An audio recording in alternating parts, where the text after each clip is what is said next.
And we are live. How's everybody doing tonight? My name is Anthony Brian Logan, and you're watching and/or listening to ABL Live. Thank y'all for joining me tonight. You could be almost anywhere in the world, but you're right here with me live on the show, and I appreciate y'all for that. We got a whole lot going on all over the internet, all over mainstream media, social media, everywhere, and I'm not sure where to start. First of all, what's going on with Minnesota? The Somalis have taken over and have looted the treasury. Not all Somalis, but a lot of them, to the point where you got to just think there's a concerted effort. They're calling their friends and family back home like, yo, come to Minnesota. They're dumb. They don't know anything. We could do whatever we want and take all the money. We'll talk about that a little bit more a little bit later. Also, what's going on with your guy, Tampon Tim, the governor of Minnesota, allegedly allowing it to happen, allegedly covering it up, allegedly silencing whistleblowers to the tune of $1 billion they've been looted, and probably more than that. We'll talk about that a little bit more a little bit later. Also, will there be a conflict in Venezuela? Are we heading for war? You know, Trump said, hey, consider the airspace over Venezuela closed. Are we going to go fight them? What is the purpose? What is the reason? We'll talk about that a little bit more a little bit later. Also, there are new requirements for SNAP benefits, and some states have taken the voucher that bans junk food from SNAP food benefit purchases. I say it's about time. I love that move. We'll talk about all those things and a whole lot more on tonight's episode of ABL Live. And again, thank y'all for joining. You guys are the best audience anywhere on these interwebs. If you like what you're hearing thus far, please give the video a thumbs up, like the video, share the video, do all that good stuff. That'll help me out tremendously. And I appreciate y'all for rocking with me on the Wednesday. Hopefully we don't got a troll in here already. That's crazy. A troll. It shouldn't be no trolls in here. You know what? There shouldn't ever be any trolls. If you're a troll, you're just like, you know, it's like you're like the scum of the earth, the worst of the worst. So hopefully we don't got no trolls. But shout out to you guys. I appreciate y'all for rocking and rolling. Okay, somebody just playing. Someone said I need my junk food. Oh, it's okay. Hey man, you know what? At a certain point, to those who want to abuse the system in a variety of ways, the Somalis with their piracy, literally over here taking money, the Somalis with that going on. And then you got people here taking the SNAP benefits, American citizens, non-citizens, SNAP benefits for no reason, becoming humongous, the biggest back in the world. That kind of thing is an issue we got to stop. It is a huge issue we got to stop. Now, I saw that Habalone about the party that got shot up. I mean, it's California, it's Stockton. It is what it is. You know, that kind of thing, you know, people, it's not being covered as much because it's not really a mass shooting. It's a mass shooting, but it's not really a mass shooting. You understand what I'm saying? Like, a mass shooting in the sense in which it's normally thought of is a random occurrence. Okay, you're at school doing your work. All of a sudden, you got a shooting at school. That's what people think of when they think about a mass shooting. In reality, the definition is when, is it 3 or more or 4 or more people get shot at one place? I think it's when 3 or more get shot at one place. Anyway, by the definition, what happened in Stockton, California is a mass shooting. But it doesn't really make the same impact on your mind because the incident was targeted at a birthday party. That's what it was. And that kind of thing happens all the time. Happens all the time. And you know what happens? It's usually a handgun or something like that. A regular handgun involved. A regular semi-automatic handgun. So when you hear people talking about, oh, these semi-automatic weapons, weapons of war, assault rifles, they focus their energy on that. But the truth is there's a lot more to the situation. It's not just so cut and dry like that. It's not so cut and dry like that. There's a lot more to the situation. Okay. Most of your shootings are going to be with a regular handgun, not an assault rifle. The conversation around gun control It's weird. It's really strange. They focus on the extreme minority of cases, make the case for gun control. They use language, semi-automatic, to get people to sign off on it. Yeah, let's ban the weapons of war, the AR-15, the semi-automatic. But most normies who would vote for a thing like that, they don't understand what a semi-automatic weapon is. They have no idea what that actually means. So they'll say, yeah, sign off on that, not realizing that they are signing off on regular handguns being banned or regular handguns in some kind of way being restricted. But when you do that, all you do is make the regular, average, everyday person more open and vulnerable to crime. Now, my question at that birthday party in Stockton, California is, was there any kind of security? Because I know when we had parties back in the day, when I was doing my club flyer thing, security was there and armed. We had armed security outside.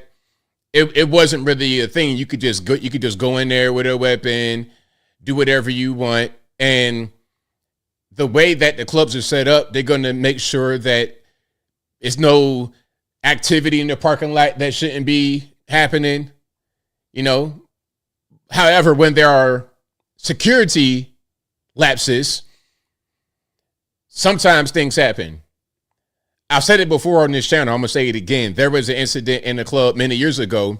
I think it might have been in Richmond, Virginia, or Virginia Beach. I think it might have been in Richmond, actually. A guy was able to get into a club in a wheelchair, right? He's in the wheelchair, and he gets wheeled into the club, or he wheels off into the club. So he's in the club in the wheelchair. Now, they didn't do a full check on him because he's in the wheelchair. What can this guy in the wheelchair really do?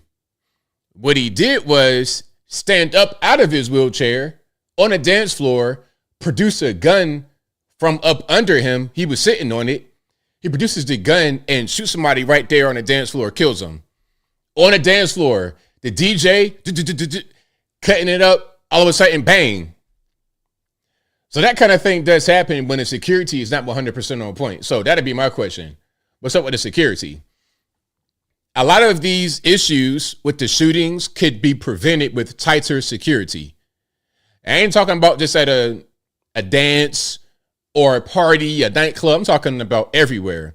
A school. A lot of these schools are wide open. And people are going to say, well, who's paying for the security? Well, look, you could pay for the security or not pay for the security and deal with the consequences after the fact. So what you want? At least have a police car, at least have a scarecrow police car out there or something to prevent someone from just shooting the school up. That'd be what I say. Also, design it in a certain way where you couldn't flank it. You have to go down a long way to get there. It's kind of like the way the schools are out here and a lot of places in the country, they are in front of a wooded area. Densely wooded area, and then in front of the actual school, it's just a long way to go to the road. So if you want to do some kind of crazy activity, you have to bypass a lot of cameras, a lot of space, and then once you approach the school, there's security right there. There's police cars right there. And you probably couldn't get it from behind because you got not only a big fence back there, but also a bunch of trees and stuff like this. So that's going to be really important to have the security on a place to prevent a mass shooting. All right. But shout out to you guys. I appreciate y'all for rocking and rolling. Yeah. And hey, that's right, D-Dubs. Not your homeboy security. We don't want to have Pookie and Ray Ray Productions providing security. We want real guys, trained, licensed. We want real people that are in there doing security. Because the homeboy security is just a big dude that probably ain't gonna do nothing when it really come down to it. Or maybe he will do something, but do the wrong thing, and then somebody innocent wind up getting hurt. You gotta have real security for these places to prevent any kind of mass shooting. Now, the Somalis. Shout out to the Somalis. You know, I'm not trying to attack Somalis. I don't got no problem with Somali people. They cool people. From the ones that I know, they cool people. However, there is an obvious issue with the scamming happening in Minneapolis specifically. And it's going to continue to happen if they keep allowing it to happen in Minneapolis. I mean, wide open, obvious scams. that anybody else would get locked up for. See, my thing is this. Some are going to say, oh, you guys are hating. Somebody did say that. We'll get to that later. You guys hate on the Somalis. Nah, it is simple as they are doing things that are illegal. And if we, the people in America, regular Americans, did that, it'd be an issue. We would get locked up. We would be held accountable. But because they're Somalis, I got to say, okay, it's no big deal. No bueno. Like, what's going, like, nah. I'm going to say that everybody's got to be held accountable. Everyone must be held accountable the same way. The Somalis can't get special treatment over the regular Americans. And I don't care if they're here legally or illegally. They can't get special treatment. If you're here and you break a law, be held accountable. Now, somebody said something about, what about Sleepy dying?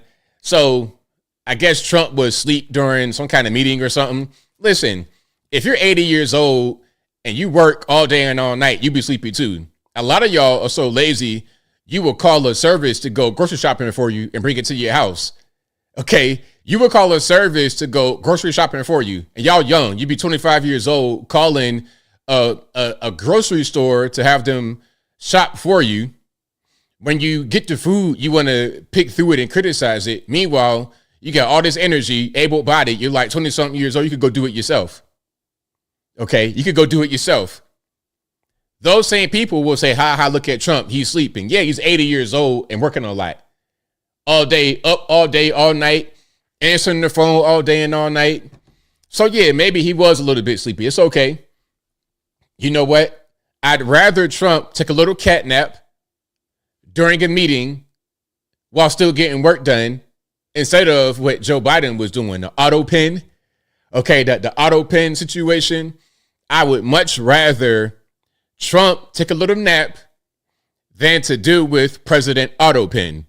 Maybe that's just me. That's just my humble opinion. Okay, let him nap. I'd much rather Trump take a little nap than to oversee the theft, the looting of $1 billion like Tampon Tim Walz allegedly did in Minnesota. Let's look at the actual performance of the president. And look, if Joe Biden could look crazy, fall on the ground, feet up in the air, it wouldn't be that bad if he was a good president.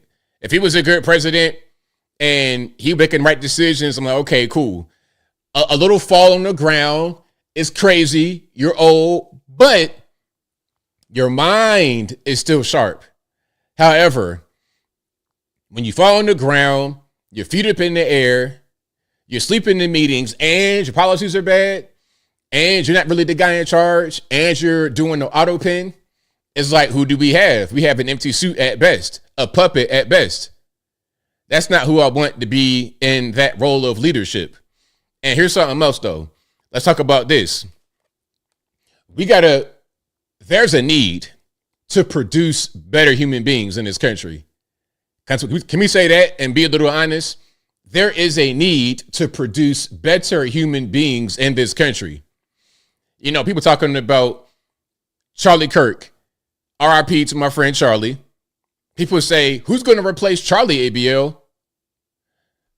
I say, who have whites produced in this country to replace him? Because let's be clear. If you're going to quote unquote replace Charlie, first of all, you can't really replace Charlie.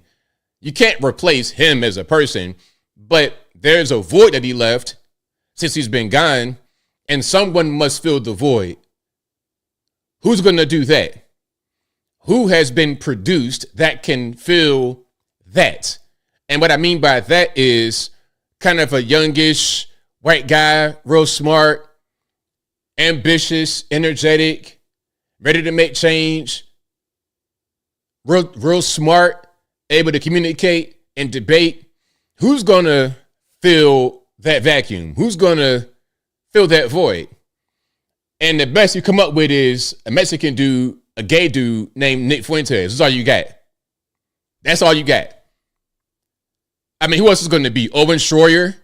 Steven Crowder? How about this? Can we find somebody that's actually a heterosexual to fill the role? How about that?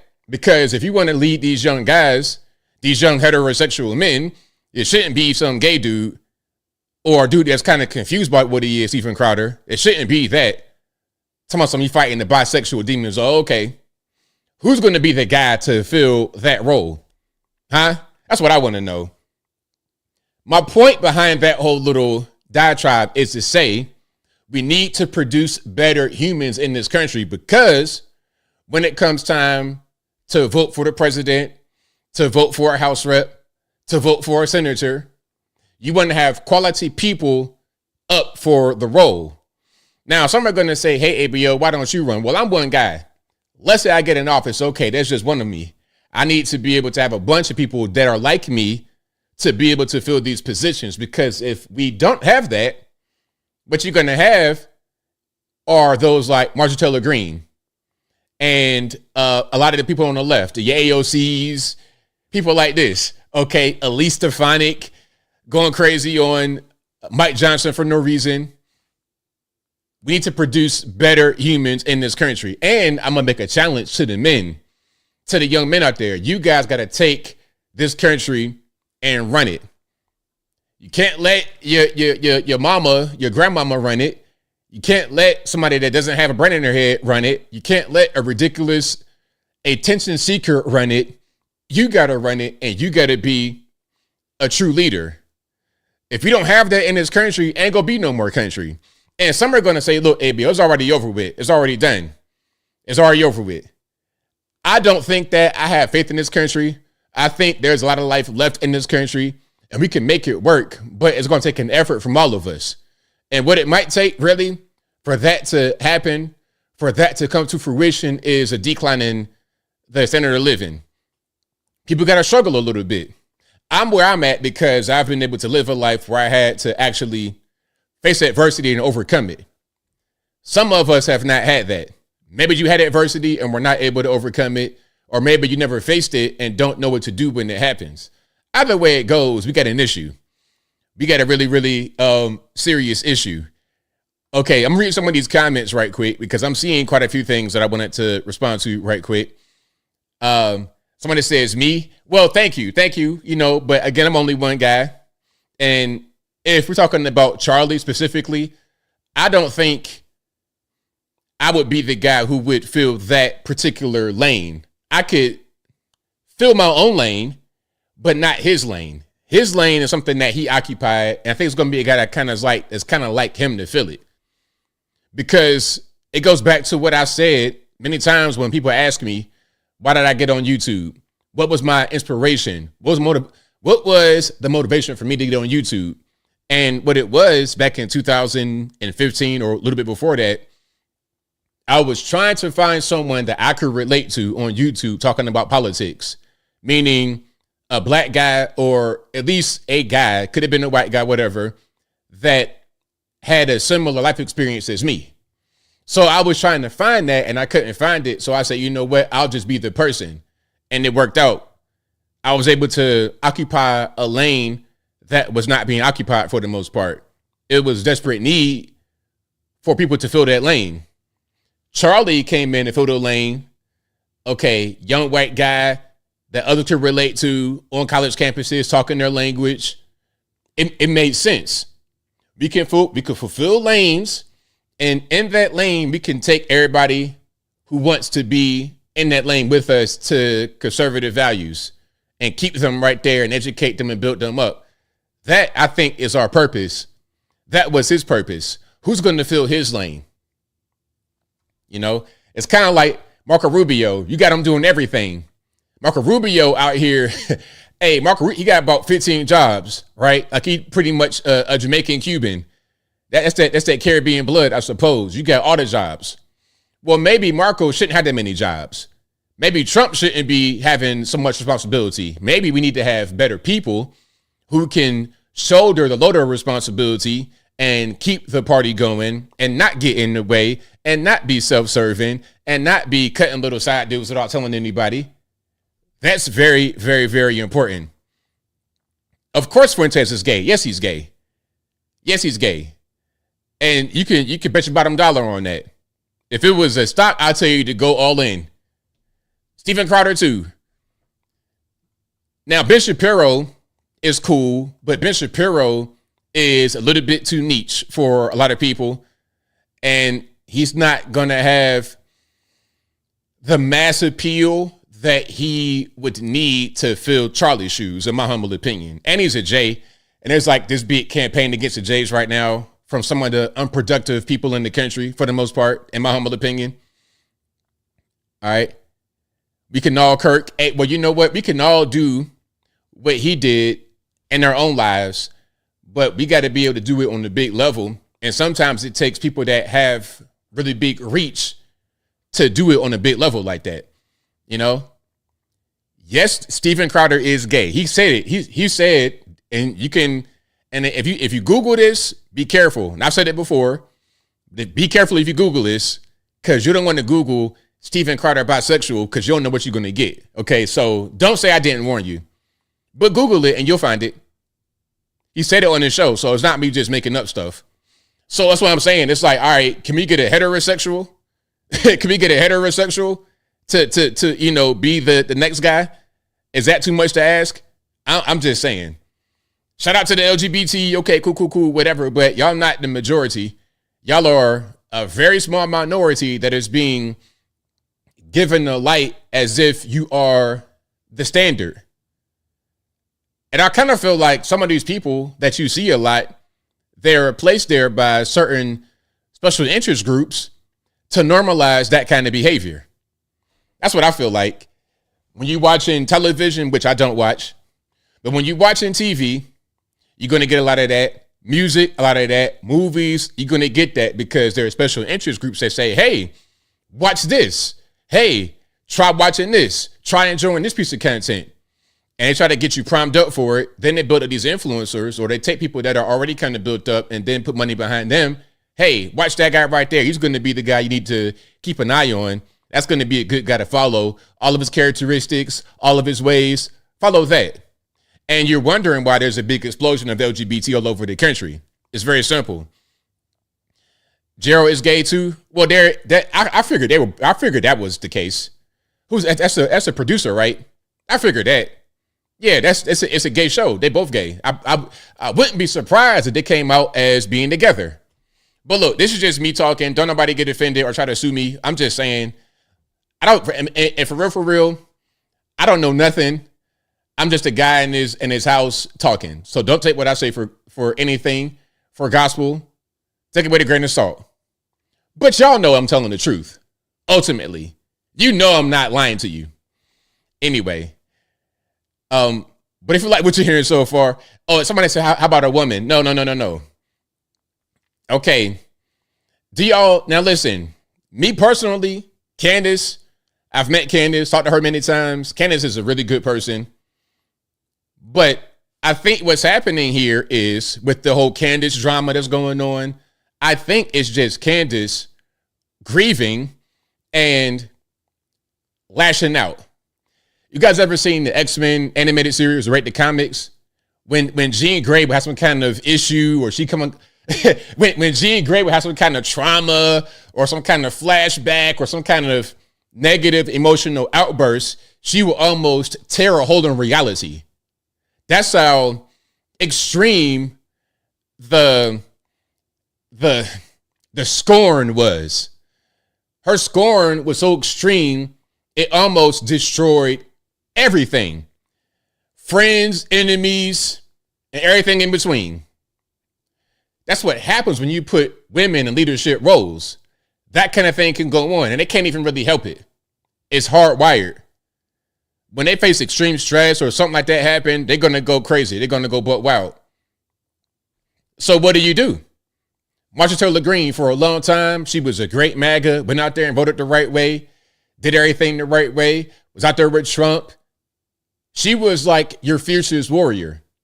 But then once she became scorned, when she became rejected, when she felt like something was done to her that was unjust, she became the worst enemy. And Trump said it before it happened. He was like, I would hate to have her as my enemy. And we see what the case is now, as she is his enemy. You see how that works? It's all predictable. We're talking about human nature here. It's not misogyny. This is not misandry. This is just humanity. It ain't no racism. It ain't nothing that. It's none of that. It's just humanity. And it is what it is. Okay, so to somebody who said, how about a woman to fill Charlie's shoes? I mean, you got Erica. Do you think that these young white guys are going to listen to Erica Kirk? Is that what you think? I mean, let's be serious. Maybe some women will, but even a lot of the women that she may be trying to reach, they're trying to say that she's trying to take advantage of the situation, trying to grift, trying to touch up on JD Vance, all kind of crazy stuff. So, nah, I think not. I think not. All right, Angela says, Candace is a no-go for me, too hot-headed, not civilized. I'm saying, but that's what happens. Because for a long time, everybody loved Candace. Now, I still love Candace. But I understand what's going on here. She's just a woman who saw her friend get shot on camera. And they were very close. Not in that way, but they were like brother. I've seen them together. They're like brother and sister. It was no freaky activity going on at all. So you have that kind of trauma happen. What's going to be your reaction as a woman? It's rough. It is rough. So yeah, shout out to you guys. I appreciate y'all for rocking and rolling. If you like what you're hearing so far, please give the video a thumbs up. Like the video, share the video, do all that good stuff. That'll help me out tremendously. Oh, and I got a comment to read. The one says, I think ABL is just saying this because Crowder is beefing with Candace and he worships Candace. First of all, I didn't even know they were beefing. I've not even really been following this. Like I told y'all before, I don't follow all the back and forth between Candace. Like some of y'all know all of her conspiracy theories about who done it and who didn't do it and who was where and when. I don't know none of that. I just know generally that she's been saying some things that have a lot of people upset about Charlie and how he was killed. I don't know all the idiosyncrasies. I don't know who's on whose side and who's against who. But what I said about Crowder is correct. I didn't lie about Crowder or Nick Fuentes. If you call me a liar, I can prove to you I'm not a liar. So if I'm not lying, then what's the purpose of trying to say that I said something wrong? If I tell you that the sun is shining, you're going to call me some kind of name for telling you the sun is shining when the sun is outside. And I can show you a picture of it. I can show you a live video of the sun outside. I mean, come on. What we talking about? All right. But shout out to you guys. Hold on. I'm reading some of the comments. Then I'm going to keep rocking. Brett Cooper. And somebody said Brett Cooper. You can listen to Brett Cooper occasionally. I've never heard Brett Cooper before at all. And I remember there was something where she had left Daily Wire, or was it Daily Wire where she was on? I've never seen the show because, okay, like think about it for a second. How old is Brett Cooper? Like 26 or something? Cooper, hold on. Brett Cooper, 24? Why would I, a 41-year-old black man, listen to a 24-year-old white woman? For what? For what? Now, if she was on the news, and it was just like a standard news broadcast, hello, this is WXYZ, and we have a live shooting from downtown Memphis. Something like, okay, that's cool. Something like that. All right, it don't matter because you're just a person. Like that could be an AI right there. It don't even matter. But when you're talking about listening to somebody and having them opine on the topic, why would I listen to her? I might as well just pop on a Taylor Swift album and let that rock out in my F-150. Down the street, rocking. Making my way downtown. Is that Taylor Swift? I don't even know. Listen, I don't know the white female singers. I don't know nothing. I'm just saying. That's what I'm talking about. You got to find people that people can relate to, that they can identify with. Okay, the young white guys are going to want a young white guy that's on the same page as them, which is why Nick Fuentes is so popular, because they see themselves in him.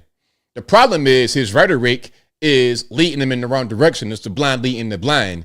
You got to have a smart young white guy in there, not some LGBT in the closet, fugazi dude just talking crazy. That ain't. But yeah, Brett, I mean, if you like Brett, that's fine. But me, I don't really understand. To me, it don't make no sense. But that's just me. Whoever you like to watch, I say rock on out. It's all good. I'm no hater at all. No hater. Not in the least bit. Jennifer says, no ABL, please don't be a Swiftie. Am I a Swiftie? Wait, was that a Taylor Swift song? Making my way downtown? Is that it? I don't know nothing else, man. Anyway, Angela says, exactly too young, no experience. Even a smart young person can only be taken with a grain of salt. Exactly. Okay, Vanessa Carlton, that's who that was. Vanessa Carlton. Shout out to her. All right. Now, I'm going to read some of these to keep on going here. If you like what you're hearing so far, y'all know what to do. Please give the video a thumbs up. And shout out to the sponsor. Shout out to you guys, of course, for sponsoring each video. And a lot of y'all are asking about these flags. Okay, I got a new flag vendor on the way. We got the deal pretty much locked in. They have shipped the flags out to my spot, to my PO. So once we get the flags in, I'm going to do an unboxing, and then I'm going to post a new link to get flags. We got a brand new vendor. The flags are similar, but a little bit different. I think you guys will like them. There's a lot of options. And again, once we get that deal in, I'm going to show you everything. The new flags, the link, all of that. So this would be a great time for Christmas gifts. So look out for that within the next week. Maybe, if not this Saturday show, definitely by next Wednesday, I'll have them. So by then, I'll let you guys know. So be on the lookout. Get your pockets ready for the flags. We got a new vendor. I've been trying for years, and finally we found it. Shout out to you guys who sent me a lot of different leads. I found one. Once we get the deal inked, we're going to be good money. Also for Christmas, if you want to send friend, family, or whoever a custom greeting for me, go to the link in the description. That's going to be on Cameo. Shout out to Cameo. And I think they got a holiday deal going on right now, like $50. So whatever you want, just send it to me, pay the onions, and I'll get it done. Now, like I said before, if you guys say anything crazy or ask me to say anything crazy on Cameo, I'm not going to do it. Okay? Any kind of freaky activity, any kind of, ridiculous stuff, talking about some, say a loud walk bar, I'm not going to do it. Okay? You're going to get the monies back, and I'm not going to do it. But anything regular, happy birthday, Merry Christmas, okay, a shout out, I got you, don't worry about it. Link will be in the box for Cameo. And again, the flags, we got those coming up probably at the end of this week or next week, whenever the flags come in to my PO, you guys will have it.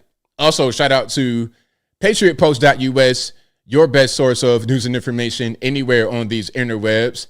Their link will always be in the box, or just visit patriotpost.us in your browser and tell them that ABL sent you. Also, please go to the merch website, ablmerch.com. That is ABLMerch.com.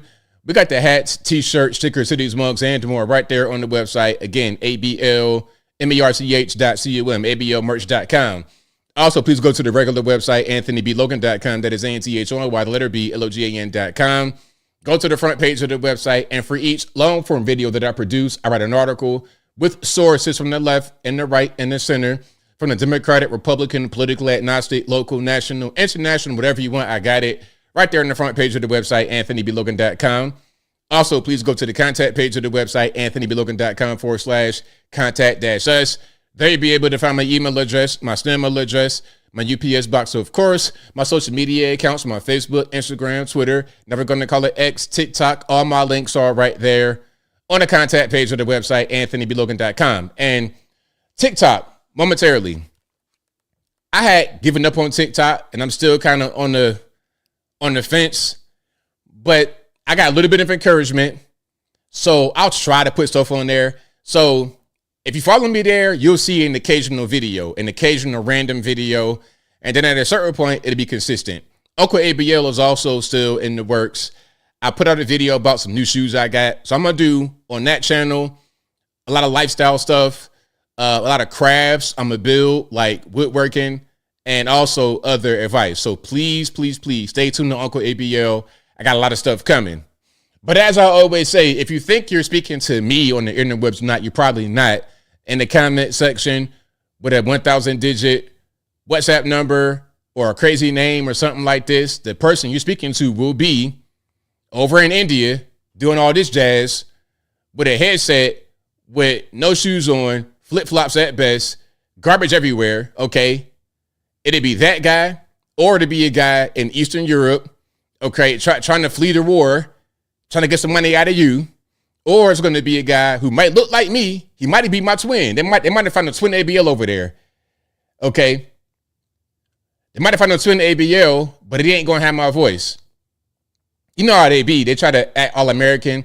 Yo, what's happening? What's happening, man? What's happening, man? Yeah, I'm American. It's like, nah.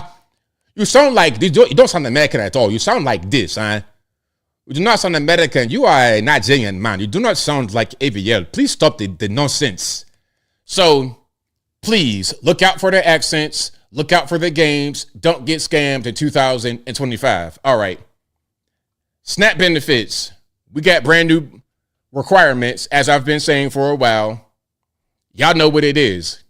You got to work 80 hours a month, go to school 80 hours a month, or volunteer 80 hours a month. Work or volunteer or go to school 80 hours a month, which I'm no mathematician, but last time I checked, in 1 month, there was 4 weeks. So if you divide 80 by 4, that's 20. So that's 20 hours per week. That's part-time. That's nothing. That's literally nothing. So, and you're going to be exempt if you are a senior citizen, disabled, or you have kids under the age of 14. If your kids are 15 years old, they don't need you to take them to school and to baby them and do all that kind of jazz. You don't need that. Unless you got kids, special needs, which is a different story. If you got regular kids, look, by the time I turned 15, I was pretty much an adult. By the time I was 14, I was an adult. When I was 16, my mom left the country for a month. Left the whole country. She was in Italy for a month for work. So I was at home. I had the whole house to myself.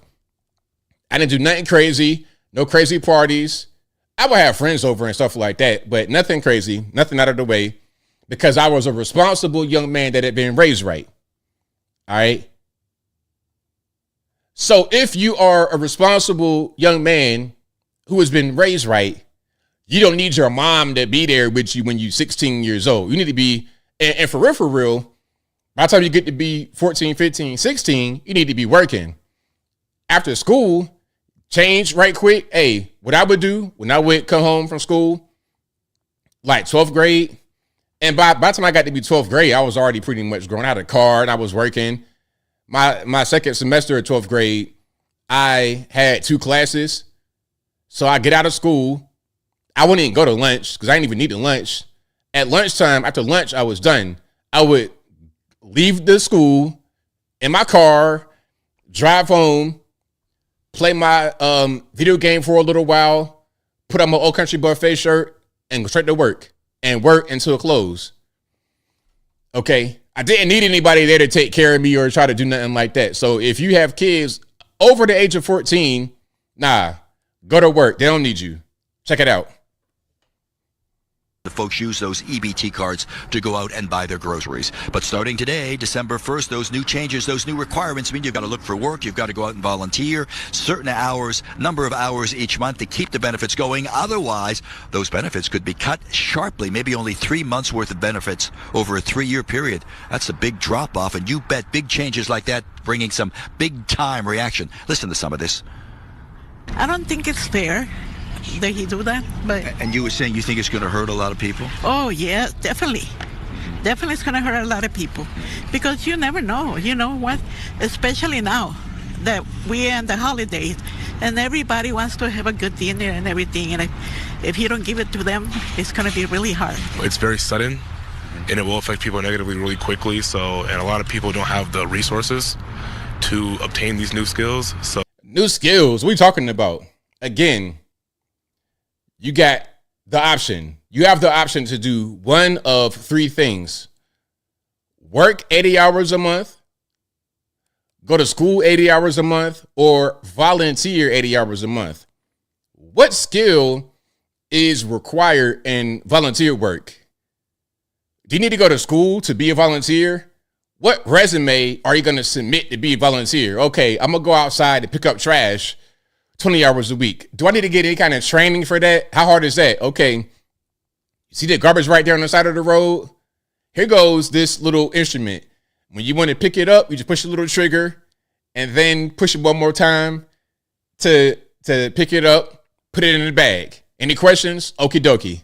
So if it's possible to keep it or find another way to always help these people, that would be very vital. The folks use those EBT cards to go out and buy their groceries. But all right, so there we go. Look, those are the requirements. Very simple. It shouldn't really be a big deal. Now, I'm going to show you something right quick before we get to continue on that topic. A lot of you guys pay people to shop. And the funny part is, a lot of people that use EBT will use this service. So you're using EBT to pay someone to shop for you. Only in America can you do that. Only in America can you be a person living in poverty and have someone go grocery shopping for you and bring it to your house. Only in America. And this is why men should be banned from being personal shoppers for any sort of app. I asked for 2 individual kiwis, not $20 worth of cut produce. I asked for 2 lemons. I got 6. I asked for 1 sweet potato. I got a pack of 4. Ground chicken, not chicken breasts. 1 zucchini, not 3. 1 big tomato, not 3 little shitty Romas. 1 cucumber, not 2. I wanted a big watermelon, not a mini. But yeah, what the actual fuck? And you know what you could do? In the time it took for you to make this video, set everything up, go through it, examine it, you could have just gone to the store and done that yourself. I mean, you don't sound to be too elderly. You're not somebody that's not of, able-bodied. Go out there and shop for yourself. So then you only got to deal with it. It's totally fine. To me, I don't understand. It doesn't make any sense to pay a shopper unless you can't leave your house for some reason. I never understood. If you do that, hey, it's fine. If you like it, I love it. But me, especially when there's errors like that, nah, I don't want that. I tell you to give me some deviled eggs, you come back with straight up eggs in the carton. It's like, that ain't what I asked for. But you know what? If I would have gone to the store myself, then I wouldn't have that problem. And I'm not saying she's on EBT, but a lot of your EBT recipients are using this service and complaining. So yeah, shout out to her. Okay. Now, speaking about food delivery services, grocery deliveries and things of this nature, take a look at this one. So if you ever decide to do DoorDash, do not pick up a Stop and Shop order such as this one right here, because some donkey ordered it for their law firm, which is here, which is closed. You can see it's perfectly dark outside because it's like 7:30 at night. Says just leave it at our door. Look at this. This is 21 items, 4 cases of water. We've got soda, we've got chips, all of this stuff. Leave it at what door? The door inside upstairs for like $7? No. So I've been here for 20 minutes. Customer support can't help me, right? I'm like losing money. I had to sit there and wait for the cart to come out and deliver it at Stop and Shop, load the card, then you got to scan all of these little codes in order to make sure that you've done the pickup. And then on top of that, even if I could deliver it, I've got to scan 21 of these barcodes again to show that I'm actually making the delivery. All for what? $7? Fuck that. So that whole fiasco took at least 30 minutes. Over that, $8.35. Pause. So 30 minutes, you make $8.35. So is that really bad? Because let's just go ahead and just expand it. If you were there for an hour, how much would that have been? That would have been what? $16.70? That's not bad for an hourly rate to just drop off bags of groceries. I'm just saying. Big whoop. Not to mention I had to unload all of this shit, put it into a car, stack it up, roll it back inside. They wanted me to rescan all 21 barcodes on that. F that. Do not, F you DoorDash, but do not pick up any large orders, especially if they're for Stop and Shop. You never really know, but why waste your time? That was a total waste of time, and I didn't get paid dick for it. And even when the customer service guy called me, he was like, "We're sorry for that." I'm like, "Can you give me more money?" Because I lost a half an hour of my life, and I had to do some heavy lifting and move a bunch of crap around. No, sorry, this is the best that we could do because of the way the payout system is. I mean, hey man, that's DoorDash. Like, you're not really doing a high paid job. A lot of these illegal aliens come over here, they don't speak no English, and they do DoorDash because it don't really take no skill. You just loading stuff in the vehicle and taking it point A to point B. It's not really no, you know what I'm saying? So nah, you ain't gonna get no more money for that. And like I said, that's not that bad for that amount of work. I mean, when I was working at my job back in the day, y'all know me, old country. At my peak, I made $8. At my peak, I made $8 an hour. I started at $6.25 in 2002. My peak was $8 in 2007. Now, I know things have changed in 2025 now, but what are we actually doing? You're doing a thing that anybody can do. If you want to make more money, you got to go out there and do a thing that requires more skill. Simple as that. Now, if you're cool with what you're doing and it makes sense, you're making the kind of money you want to make, then keep on rocking. Keep on rocking. Or just kind of bump it up a little bit. Like I said before, you got guys that drive Uber and a regular Toyota Camry or something like this, right? Then you have guys that have Uber Black that's charged $100 for a ride. When I was in LA and they took me from the airport to the hotel, which was like down the street, basically, it was like $100. And the only reason why I took it is because he was right there and I didn't know where I was going. It was kind of confusing because California sucks. California sucks real bad, man. If you live in California, hey, man, I understand why you live in California. It's a beautiful place, beautiful weather, but the humans who live there are weird to a certain extent, and the expense is exorbitant. It's exorbitant.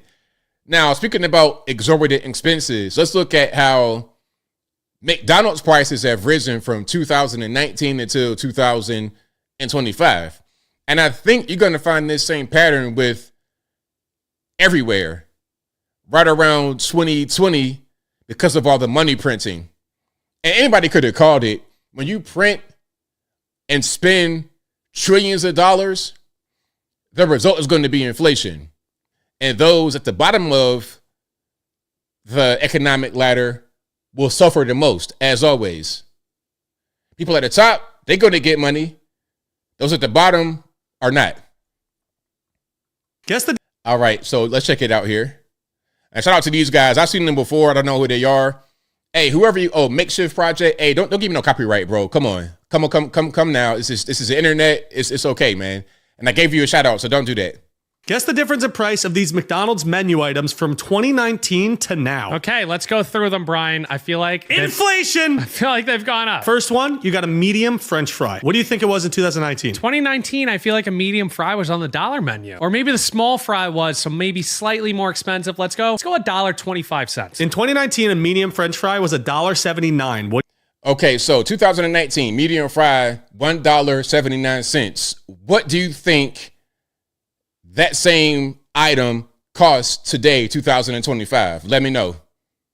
What do you think it costs now? I'm just going to go with the rule of doubling it, right? So if my math is correct, $1.79 would be $3.50. Okay, it's even more than that. It's 134.1% increase, $4.19. It would have been $3.60. That was the math. $4.19 for a medium fry. I feel like I go to Wendy's now and like the Baconator meal is like $15. How much was the McChicken in 2019? I don't even know how much the McChicken is today. I just know I like to eat them late at night. I actually really like a McChicken. I'll go I think it might have been $1. That might have been a dollar menu item, McChicken. I think it was. I'm not really sure. $3.80. Okay, in 2019 they were $1.29. Oh, geez. But now they are $3.89. That is a 201.6% increase. That's insane. And the McChicken back then would have been dangerous for me. I'm actually happy it's more expensive. How much was the Big Mac in 2019? The Big Mac in 2019 had to be $5.58. Even cheaper, $3.99 for a Big Mac. In 2024, how much does a Big Mac cost? Okay, a Big Mac 2024. If it was basically $4 in 2019, I'm thinking $6.83. That's high. Let's say $5.83. I think it cost $8.20. It's $7.49 with an 87.7% increase in price. Stupid. Yeah, that's way too much for that, Brian. It is. How much did a 10-piece McNugget cost in 19? I feel like it was $2.50. That's what it felt like. It was $4.49. Okay. 2024, what was the price? I'll say $6.50. It is $7.58 for a 10-piece, 68.8% increase in price. It's too much. It's too much, Brian. That's really high. So someone said, are those LA prices? I don't know. I think LA, it'd be even worse. I think it'd be even worse than LA. So I think those are like regular prices. Y'all fact check me on that, but everything's going to be higher because inflation. Inflation. When you print and spend money, this is the result. At McDonald's, at wherever you're going, things are going to cost more. So it's rough. It is rough. All right, hold on. Official bearded vlogger says on the app you can get a 20-piece for $4.50.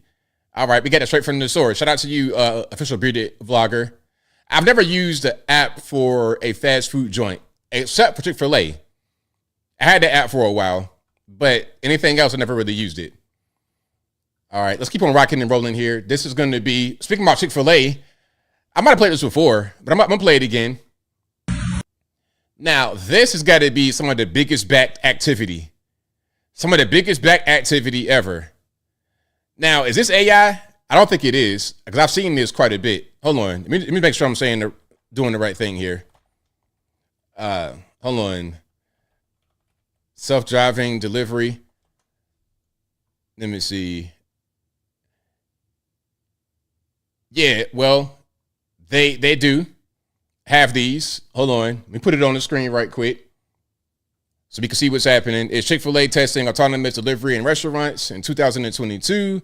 Chick-fil-A began a limited time pilot program testing autonomous delivery robots to deliver meals to guests at participating restaurants. Oh, at the restaurant. Okay. Let me see. Yeah, but that was 2022. All right, let's check it out, though. Really? Will it turn in? Yeah. Wait, look, it's turning. Oh my gosh.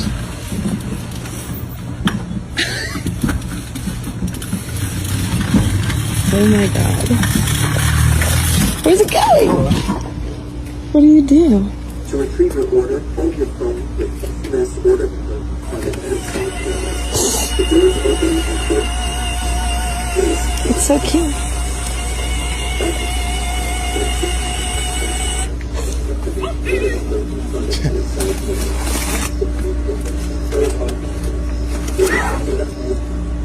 Wow. Is that it?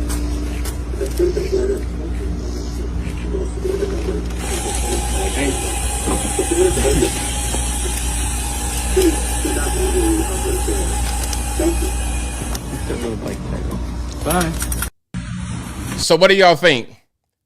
Would you guys order Chick-fil-A and have it brought to your house with this autonomous, semi-autonomous, whatever vehicle? Do you guys want that? I don't know, man. I don't know if I like all this robotic stuff. We got drones dropping Walmart items from the sky. We got these little self-driving vehicles delivering big bag snacks straight to your driveway. I don't know if I like it. Hey, you know it's bad when you get a non-human to bring you fast food. Back in the day, the whole idea of fast food was you go to the restaurant, wait in the line, and pick it up. But now, no more. And with me, I'm the kind of guy, I'm so crazy. If I go to fast food spots, I try to go inside. I try to go inside the actual restaurant. When I go get a pizza, if I order a pizza, I'm going to go pick it up in my car, in my vehicle. I rarely ever get a pizza delivered to my house. That's just me, though. All right, but if you like what you're hearing so far, please give the video a thumbs up. Now, speaking about fast food, Wendy's. Wendy's, I guess, and other spots maybe as well. Not only are prices going up, but they are shrinking the size of the food. Now, I have my opinion about the food shrinking in size. We'll get to that in a minute, but let's check it out. Unfortunately, it's not AI.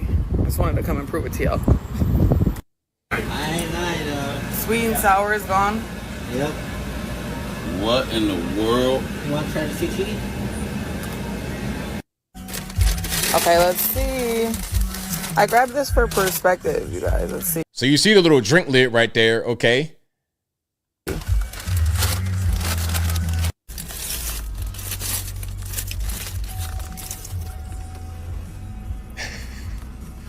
Wow.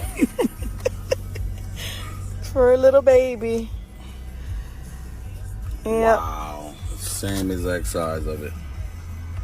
That's hilarious. Yep. Same hand, same everything. 2 bites. Bite size. Now, there was so much there. First of all, I'm not really mad at the size is getting smaller because that might be a good thing for the average fast food consumer to get smaller portions. Just maybe. I'm just saying. Now, the price is still going to be an issue because they're charging you big back prices and giving you the little back stuff. Okay? Big back price, little back actual item. That's one thing. But beyond that, bro, you took off the only thing on there that's healthy, which is a tomato. That's crazy, bro. They're trying to help you out. It's like, all right, man, you want to eat this big back stuff? Can we give you a smaller portion and a tomato for a little bit of vitamins and nutrients? Nah, all you want is a bread and a little sauce and this quote unquote beef patty. That's all you want, bro. Come on, man. Put a tomato. Matter of fact, just eat that, the tomato, and ditch the rest of the sandwich. You don't even need it. But yeah, I'm not mad at the smaller size, actually. That's a good thing. Because we need to get some of these portions under control. That's just my humble opinion. All right. But shout out to you guys. I appreciate you for rocking and rolling. Hold on. Summer Sky says you could buy your own hamburger buns, hamburger patties, mayonnaise, lettuce, cheese, tomatoes, mustard, ketchup, and make your own. You sure could. You absolutely could. But bro, the tomato is what we're going to do. All right. So did you know that sometimes a parking meter can be fat phobic? Let's watch. Why is there diet culture on the parking meters? Why do we have on the parking meters, sometimes I diet, don't feed me on the following holidays? Why are we promoting fat phobia and diet culture even on the parking meters in LA? It gets to a point. It really does get to a point. This is an issue and this needs to be fixed. West Hollywood, this is actually disgusting. Okay, look, you're in California where it's all about image. Don't act like you don't know where you at. Now, I'm not a big California fan myself, not a big LA fan myself, so I don't live there. If you want to live there, then it is what it is. You're going to see celebrities looking like they've been drinking Ozempic straight from the bottle, just a direct dose. You're going to see that. That's the culture there. If you don't like it, then, hey, you know what? If you went to Texas, you'd be a smash hit. Go to San Antonio, what Shaq said, you got the bigger women down there, and you fit right in. It's okay, because some places, it's not really your thing.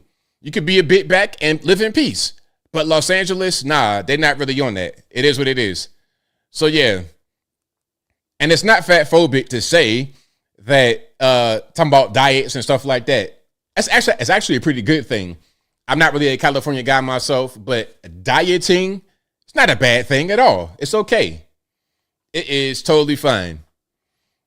All righty. Let's keep on rocking here. Oh, my man. Hey.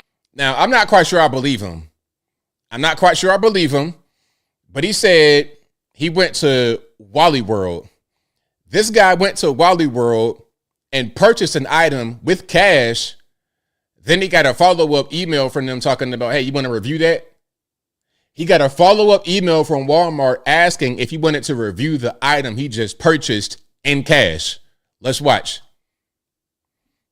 Hey, how does Walmart know what I'm buying in cash?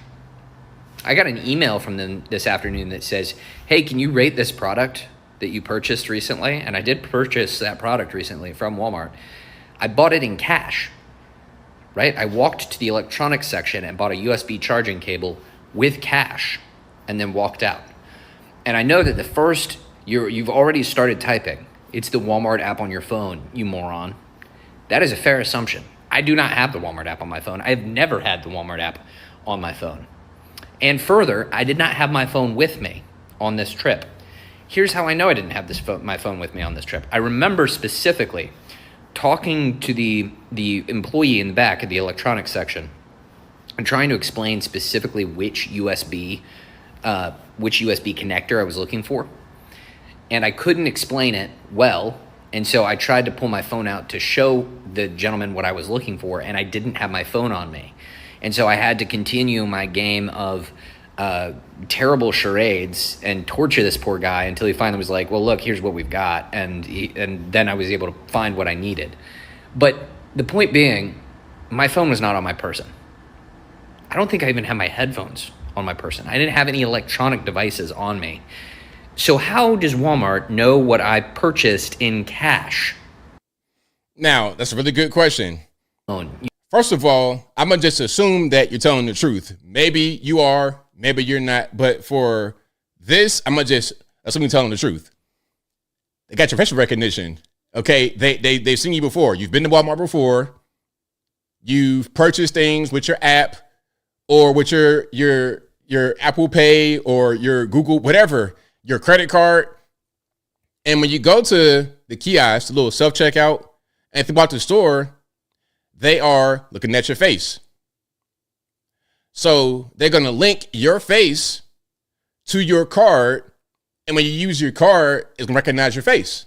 So now your card linked to your email. Hey, man, you want to review that?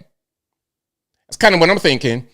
These places like Walmart, etc., they do a lot of things that you don't really see, that you don't really feel, but it affects the prices. It affects the store. It's going to affect you. So yeah, I don't know if he's telling them 100% truth, but if he is, I would not be surprised because they can see you. They got your face and your credit card, and they probably know about what time you go to the Walmart on a, like they know when you go to Walmart usually. Okay. You go on occasion at this particular time between 5 and 7 p.m. on Tuesday. They know you. Moral of the story is don't have the same pattern. Wear a disguise. Michael Jackson, when he go out to Walmart, he put on a disguise. He put on a pair of Timberland boots and a medical mask or something like that to obscure his identity. But anyway, shout out to him. But for sure, if you're using your credit card, even without your app, if you're using your card, they know it's you. 1,000%. And if you got cash, it don't matter because they got your face. So it's the same thing. All right. Did you guys see the Target boycotts, the Target boycotts? I want to know why. What's the purpose? What are we doing?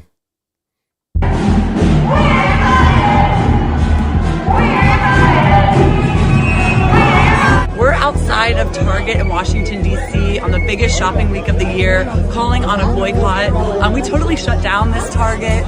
We had faith leaders, community activists, workers here to say why boycotts are so important. This boycott is specific to Target's compliance with the Trump administration going after DEI. Other boycotts this week are calling out complicity and coordinating with ICE, like Home Depot, and then other ones in the Palestinian solidarity movement. Let's pause for a second.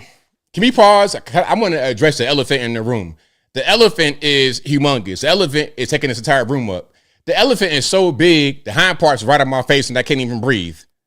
The elephant in the room is that I'm listening to this white liberal lady explain why they're out there, quote unquote, protesting Target. But on social media, it's a bunch of blackity black. Oh, we got to protest Target and they don't love us. Are we being used to fulfill their agenda, to fit into their narrative? Is it being presented and marketed as this pro-black protest? Meanwhile, Miss White Liberal Lady wearing the terrorist scarf is one behind it. I'm just trying to put two and two together. Y'all let me know. BDS are calling out companies like Amazon, McDonald's, HP, who are directly supporting Israel and Israeli products. So this is a time for us to come together against companies and capitalism and their complicity in these atrocities, and also for us to buy locally and support mutual aid efforts. So we're going to continue to shut things down. Do not stop at Target! Shout out to whoever that was with a little Indian yellow in the end. But we see what's happening here. There is an ulterior motive, and it's probably something to do with some money that is beyond what she's talking about. Oh, it's DEI and it's that. It could be straight up a corporate hit job. Okay, Target is a competitor. They're in the way. So a Wally World or some other corporation might have some kind of vendetta against Target. Hey man, only the strong survive. It's a dog eat dog world. We're going to make social media influencers say certain things. Boycott Target because they're racist. Boycott Target because it is.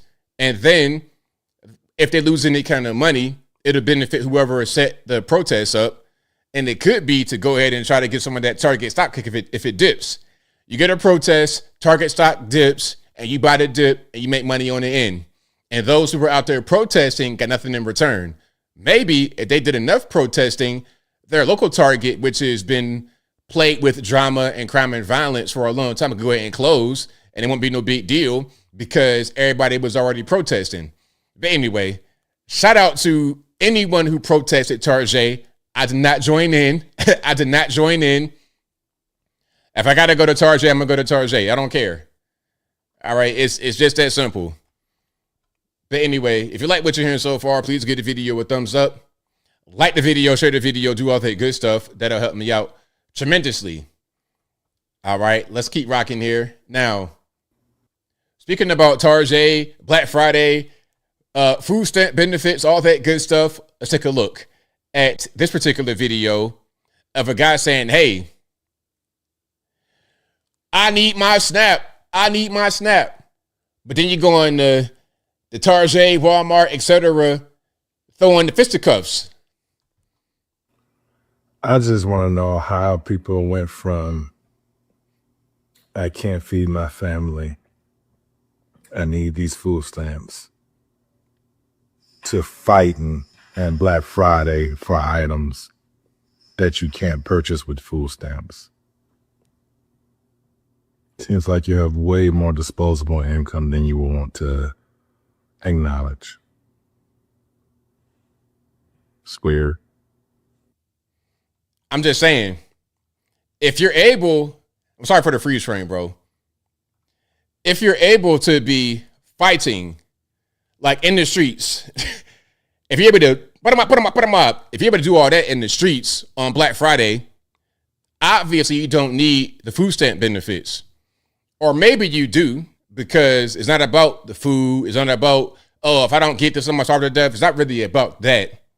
What it's about is taking the so-called food stamps and using them on things that are not food, using them on just whatever you want. Swiping a card like it's a credit card. The EBT card has become the new black card. Back in the day, you would get the paper money. It was kind of embarrassing. But now it's like you got a gold card, a black card, American Express, Visa, boom. Like it's on a spade table. Bam. You just plop that out whenever you want to buy anything. And the time for that abuse is over with. It's done. So yeah, that was a very good point you made there, sir. Very good point. All right, let's keep rocking and rolling here. All right, where are we gonna go? Okay, we got Joe Biden out there. There's a native drum ceremony, and y'all tell me, does Joe Biden look like he could actually be the president? What if Joe Biden was the president right now? What would be the result?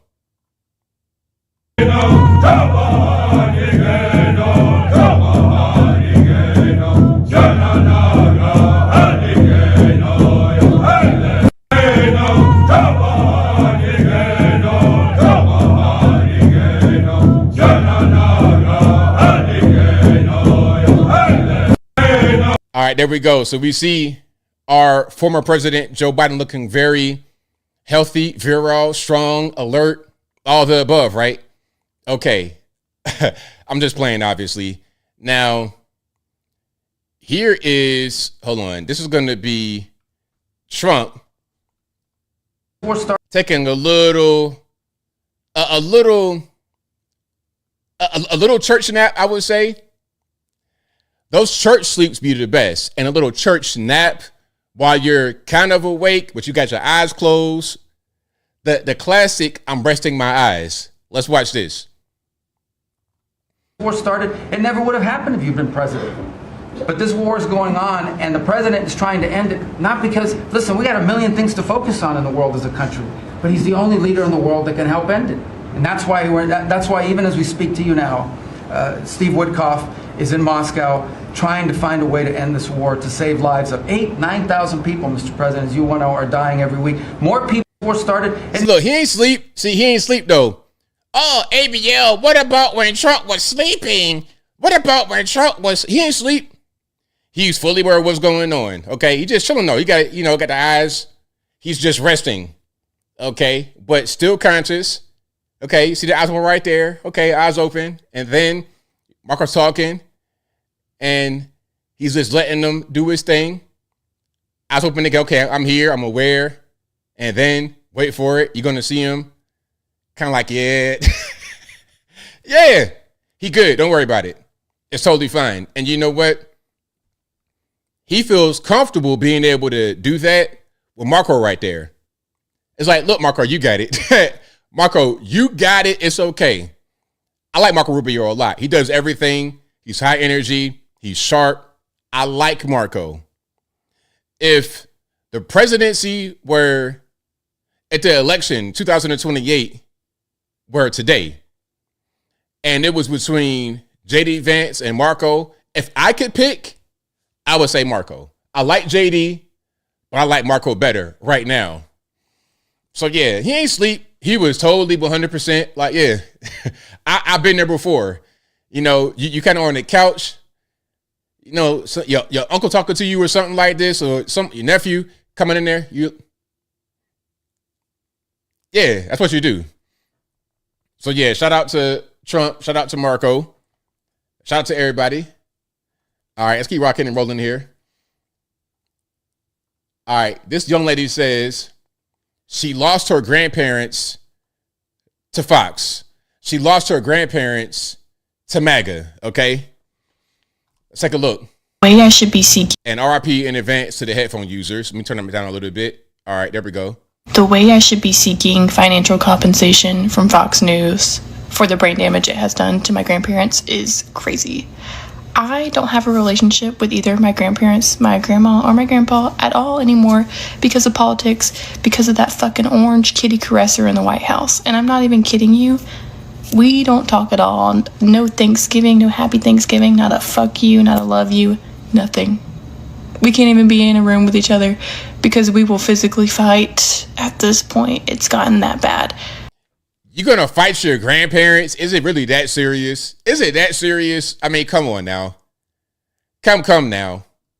My little sister goes to FSU. I don't know if you guys remember, there was a shooting on the campus.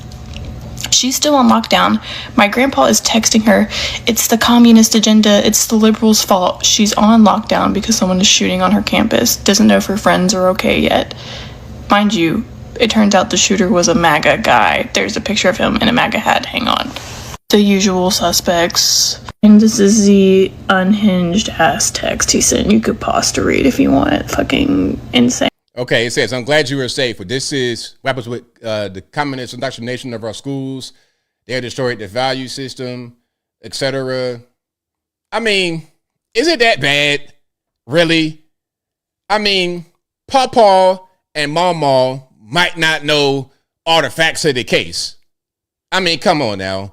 Give your grandparents a little bit of grace, a little teeny bit. And they're not all the way wrong either, what they said right there about what's happening with our schools. I did not get invited to this crawfish boil, by the way. I think there is some people right now who are like coming out of the MAGA cult. My grandparents are not those people. They are so deep in it. I don't think they'll ever come out. ain't shit better. Like, if you walk outside, groceries are not cheaper, people are not happier, that's for damn sure, and no one feels safer. Like, ICE has been weaponized against the American people, and it really doesn't matter if you're a citizen or not. You shouldn't be targeted on your skin color, and I just kind of... Okay, so, you know what? This right here, I feel like Pawpaw might be like, you know what? My other grandbabies, they all right, but Jolene, Jolene ain't really, you know, she kind of like the black sheep, the bad apple. I don't know. Maybe, just maybe, it ain't really them. It's just your grandparents. It's just human beings. Maybe it's not them who are the problem. Maybe, young lady, is you. Just maybe. Okay? Because they ain't talking about all this different stuff, all the skin color. You sound brainwashed. You sound indoctrinated. You be on your phone too much on social media, making you think that you need to get bigger lips, and you don't need to get bigger lips because you look crazy. You're looking like Mr. Potato Head right now in the face. But all jokes aside, I can tell that at a certain point, there's a little bit of brainwashing or a lot of it happening with you, and that's causing your grandparents and yourself to have friction. Maybe it's your fault. I would never let politics get in the way of my family. That ain't gonna, if you love your grandparents, let all of that stuff go and just focus on your life you had with them and family ties and going to the crawfish. You probably wanted to go to that crawfish board. That would have been nice. You probably wanted to go to that. You could have just went there, ate some of them, say hello to your mama and pawpaw, and that would have been it. But anyway, hey, you know what? Social media at this point, somebody said, when did everybody just start telling the world their problems? Social media has become a diary. People just say whatever. Rather than using that little journal to write in, you know, dear diary, today, Aiden, he gave me a hug and he almost tried to kiss me. That has been replaced with this. And you want to kind of go viral. You want to become famous, become an influencer. So you are incentivized to replace your journal with this. And 99% of the time, I don't even want to hear it. 99% of the time, it's not even productive. But anyway, if you like what you're hearing so far, please give the video a thumbs up. Like the video, share the video, do all that good stuff. That'll help me out tremendously. Okay. To my church people, shout out to you guys. I appreciate y'all. To my Christians, I appreciate y'all. But this guy right here, what's going on with your man? What's going on with your guy? This pastor, I suppose, is coming out as Transformers. This pastor is coming out as a Transformer. Get to announce with joy that I'm transitioning. I'm affirming and saying to all of you that I am transgender. And so the best way to put this is that I'm not becoming a woman. I'm giving up pretending to be a man. There's so much. It's kind of sad because you are giving up pretending to be a man. You could have just said, I'm giving up, full stop, because that's what you're doing. I put a video out recently about a young man on Jesse Lee Peterson's show, and he was having some issues, whatever. And then some of you guys said that's an older video. And in a subsequent follow-up, the young man came out as transgender on Jesse's show. And I think when you do something like that, you've given up. You've stopped trying to become what God made you as, and now you want to try to be something else because you're not strong enough, and you know you're not strong enough to be a man. You're not strong enough, so you felt, you know what? Since I'm so weak, I'll just be a woman. But the crazy part is you can't actually do that either. All you do is just identify yourself as a weak man. And this kind of behavior in church, I just don't understand. I don't really get it. I never thought I would see the day. When I was young, of course I saw the Transformers, all this kind of weird stuff, the cross-dressers, the he-she's, the whatever you called them back then. You would see that on occasion, but I never thought I would see it in church. Here we are. here we are. Okay. That is what's happening. And some churches, not all, but on occasion you see it. On occasion you see it. Now, this is a pretty interesting video. There's an issue with chronic absenteeism in Washington, D.C. public schools. So what they're going to do is pay the kids $50 a week to show up. And there's a lot I want to say. Let's go ahead and check it out. Do you think? All right, hold on. Let's get that right there and get some volume. All righty, check it out. Do you think this is a good idea to help get kids back in school? To give them $50 a week. Now, chronic absenteeism has been a problem in school districts all across the country since the pandemic. A lot of kids just aren't showing up. And school officials have tried to get creative to try to get kids to come to class. Well, here at this charter school in D.C., they're trying something very creative. They're actually paying kids to come to school to try to be an incentive. Now, the kids are getting $50 a week. That's 40 students, $50 a week. This is part of a pilot program to check to see if getting this money, which is loaded onto a debit card, will get them to come to school. And then they're going to compare it to the students who aren't in the program and see, could this be a solution for chronic absenteeism? I had bought Thanksgiving food for my family. I kind of helped out a little bit. I used it on my senior pictures outfit. I gave some money to my siblings if they needed. I think kids feel more empowered, and it's connected to if you show up, you work hard, you play hard, you have more choices. So I do think it has a positive impact. This isn't just about getting kids to come back to class. It's also about financial literacy. With that $50 a week, they're deciding how they're going to spend it. Are they going to save it? They're also learning about investing. There's so much there.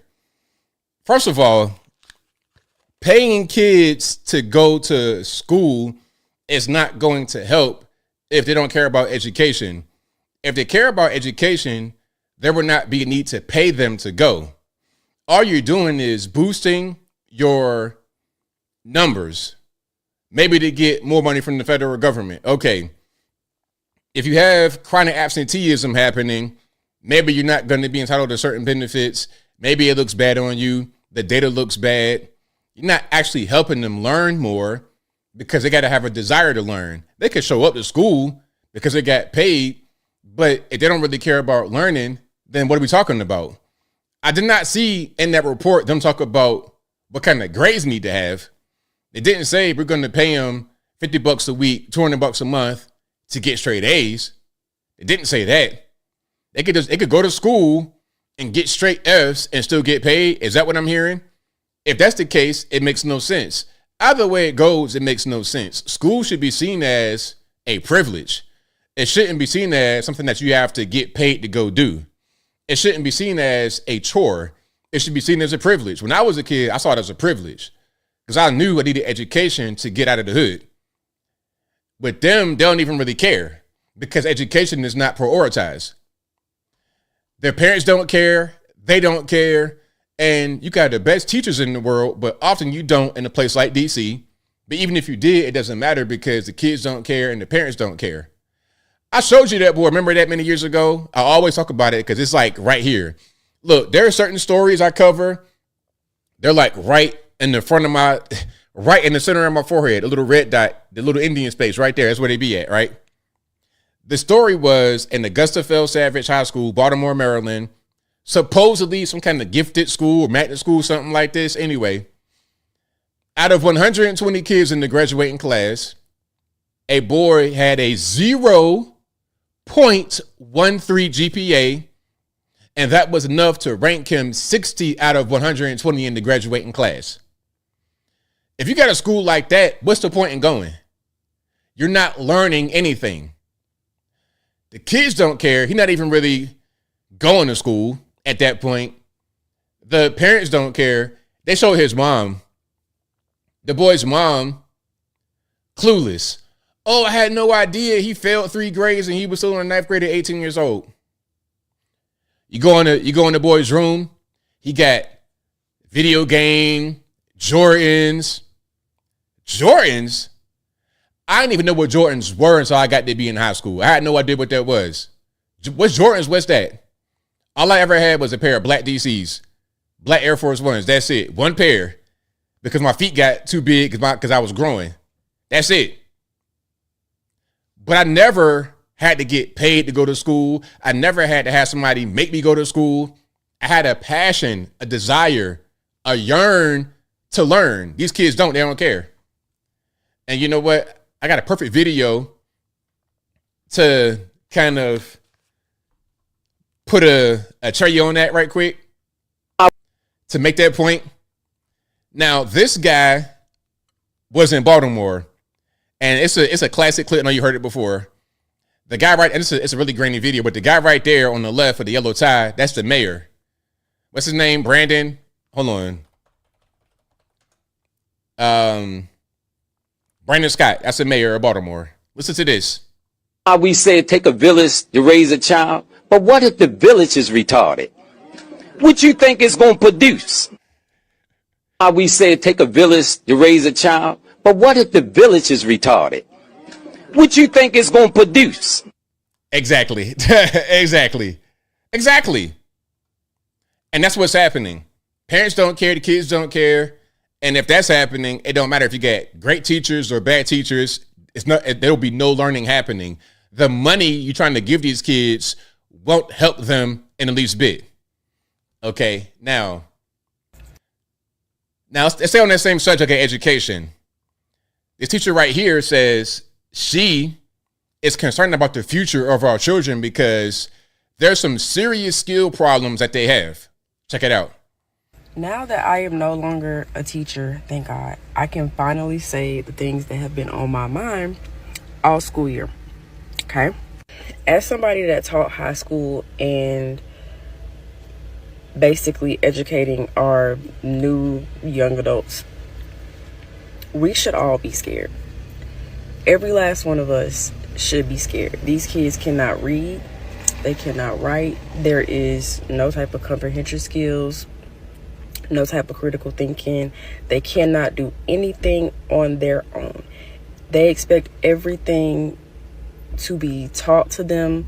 Well, I won't even say taught. They expect everything to be given to them. So in my class, we did this thing where I made them write once a week.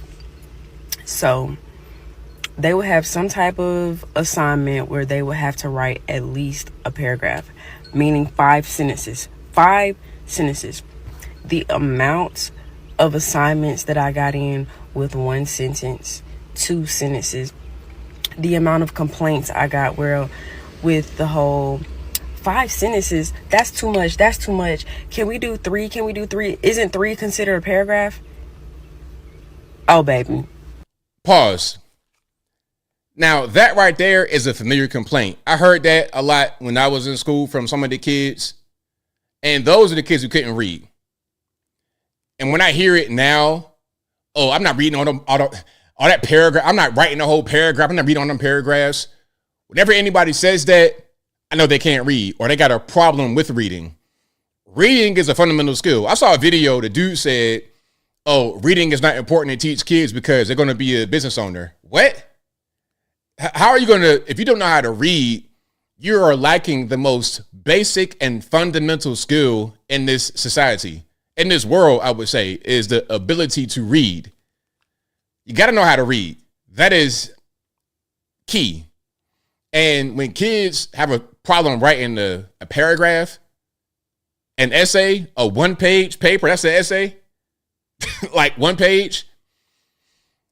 When I was on the Millionaire Mindset podcast, shout out to Xavier Miller, that was a question that was asked. It's like, okay, we got smartphones, we got all this technology that should make us more intelligent as a people. It should make us sharper as people, but in many ways we are regressing. It's because we have all these tools to make things easy. You don't have to write anything by hand anymore. So you're not practicing writing. You're not practicing really understanding how to write and read, make things make sense, reading comprehension. You're not practicing these skills. Therefore, you don't really have them. And if you do have them, they're not going to be as sharp as they should be. We are in for a wild ride, y'all. Every assignment that I gave them, I kid y'all not, every assignment that I gave them, there was several students that came to my desk and asked me to walk them through the entire assignment, the whole thing. But genuinely, the truth of the matter is everybody is failing these kids. Everybody. The school board with all these different rules, they're failing these kids. The principals or admin altogether, they're failing these kids, and they're failing the teachers because they're basically telling us that we had to just pass a child along just to keep these graduation numbers up.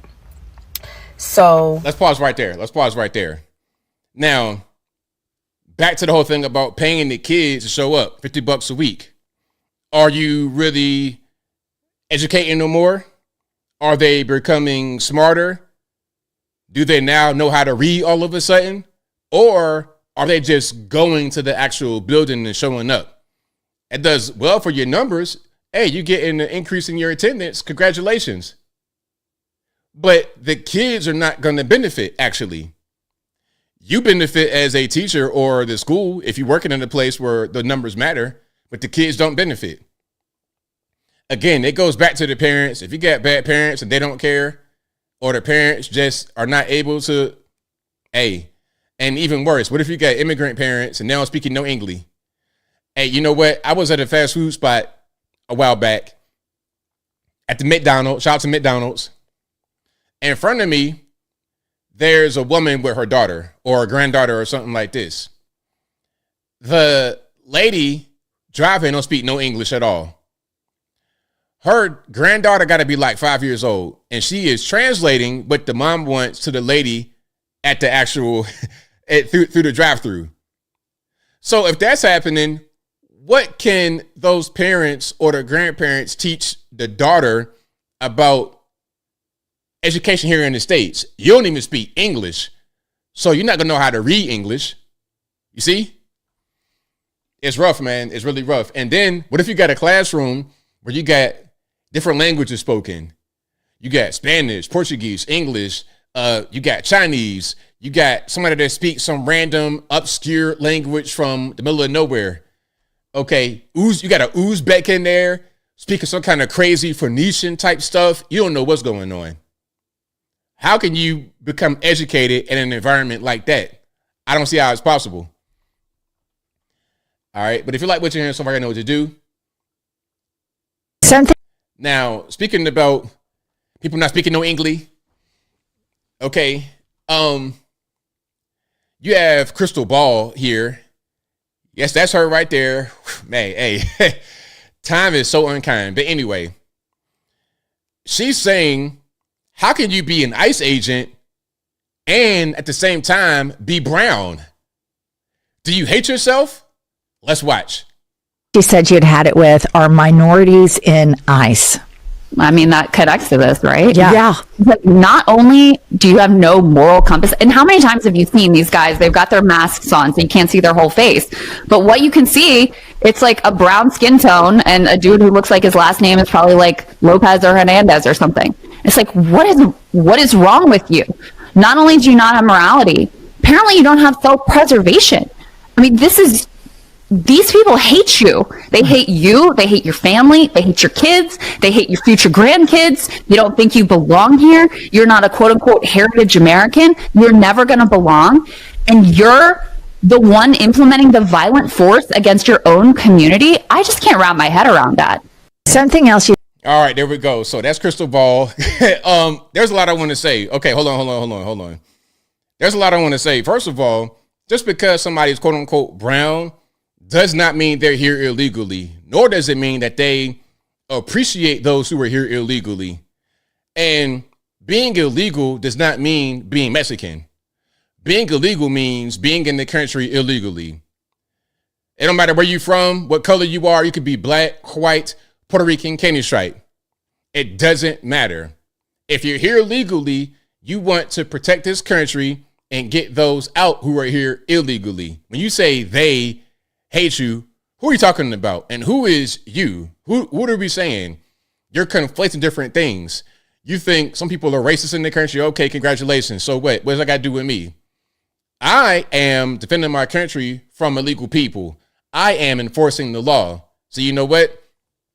I don't break the law. I don't do wrong things. I am a law-abiding citizen. If you're not, then you're not my people. I don't care what color you are. You could look just like me. You could be my identical twin. My identical twin. I don't care. If you're doing the wrong thing, that's on you. There was a video of a black guy in Philadelphia arresting his twin brother. Arresting him. Hey, twin, you doing the wrong thing. You got to get up out of here. It is what it is. I don't care how much you look like me. You're doing wrong. So, yeah, shout out to Crystal Ball. Hey, man, time. Lord have mercy. Time is so unkind.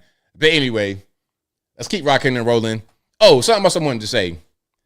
Because it's like a common thing I hear a lot with the social media crowd. Oh, they don't like you. They don't like you. I don't care who likes me, who don't like me. It don't matter. I said that in my short video. I said it live. I said it a lot. I don't care who doesn't like me. It don't matter. That's not really important. Am I following the law? Are you following the law? I'm really factual. All the feelings and all that kind of stuff, I don't care nothing about that. You can feel however you want to feel. You can hate ABL, love ABL. It don't matter. Are you breaking the law or not? That's it. Are we going to be able to get this money together or not? That's it. Can we work together? Can we build together? Can we exist together? Can we coexist? Yes or no? You don't got to love me. You don't got to hate me. You don't got to think about me at all. I'm just worried about the basic things that make sense in society. Very simple. All right. Now the Somalis. Okay, let's talk about the Somalis. Shout out to the Somalis. I don't know what y'all be doing. You know what I'm saying? Shout out to the Somalis. This is going to be on CNN. This is how we talk about race and ethnicity in this country. We do a lot of categorical denunciations. For a very long time, it was all about kind of black lives and whiteness and what whiteness does. No one should be shocked that this is how we're talking about Somalians in this context as well. And I think in general, if we were to move away from that kind of categorical nonsense, it'd be a little bit easier to take on board the condemnations of the president in this context, as opposed to having to just kind of do it when it's convenient for us. So that's okay, word salad. I don't like word salad, man, because it's not nutritious. I can't get nothing from it. Bro, I need something a little bit more than that. You know what I mean? And the word salad got some old romaine lettuce from McDonald's in it. I can't do nothing with that, bro. Come on, man. Give me a little bit, a little protein, a little something. That right there ain't do nothing for me. Let's see if I get a little bit more from this lady or from these people. I doubt that I will. About billions in fraud become a story about Donald Trump. We agree that the fraud story in Minnesota is bad, and yet the topic we're discussing is not the fraud scandal. It's Donald Trump talking about it. Or the governor who swept it under the rug. This is why he won in 2016, and it's why he won in 2024, because instead of talking about the outrageous situation in which immigrants who were given the greatest privilege on earth, American citizenship, turned around and stole from the American people. We're talking about how Donald Trump talks about that. Exactly. That's the main thing. Oh, what did Trump say? Trump said the R word. Trump said this. Trump said that. What about it? And does it change the reality of what happened in Minnesota with the fraud? Does it change that? Because if it doesn't, then who cares? Now, speaking about what Trump said, let's get into that. Let's go ahead and get into it. Trump was in rare form here. Some are going to be offended, and it's okay if you're offended. But you being offended does not make Trump wrong. That's the key we got to really focus on here. Let's watch. And they contribute nothing. The welfare is like 88%. They contribute nothing. I don't want them in our country, I'll be honest with you, okay? Somebody would say, oh, that's not politically correct. I don't care. I don't want them in our country. Their country is no good for a reason. Their country stinks, and we don't want them in our country. I could say that about other countries, too. I can say it about other countries, too. We don't want them to hell. We got to We have to rebuild our country. You know, our country's at a tipping point. We could go bad. We're at a tipping point. I don't know if people mind me saying that, but I'm saying it. We could go one way or the other. And we're going to go the wrong way if we keep taking in garbage into our country. Ilhan Omar is garbage. She's just garbage. Her friends are garbage. These aren't people that work. These aren't people that say, let's go, come on, let's make this place great. These are people that do nothing but complain. They complain. And from where they came from, they got nothing. You know, they came from paradise, and they said, this isn't paradise.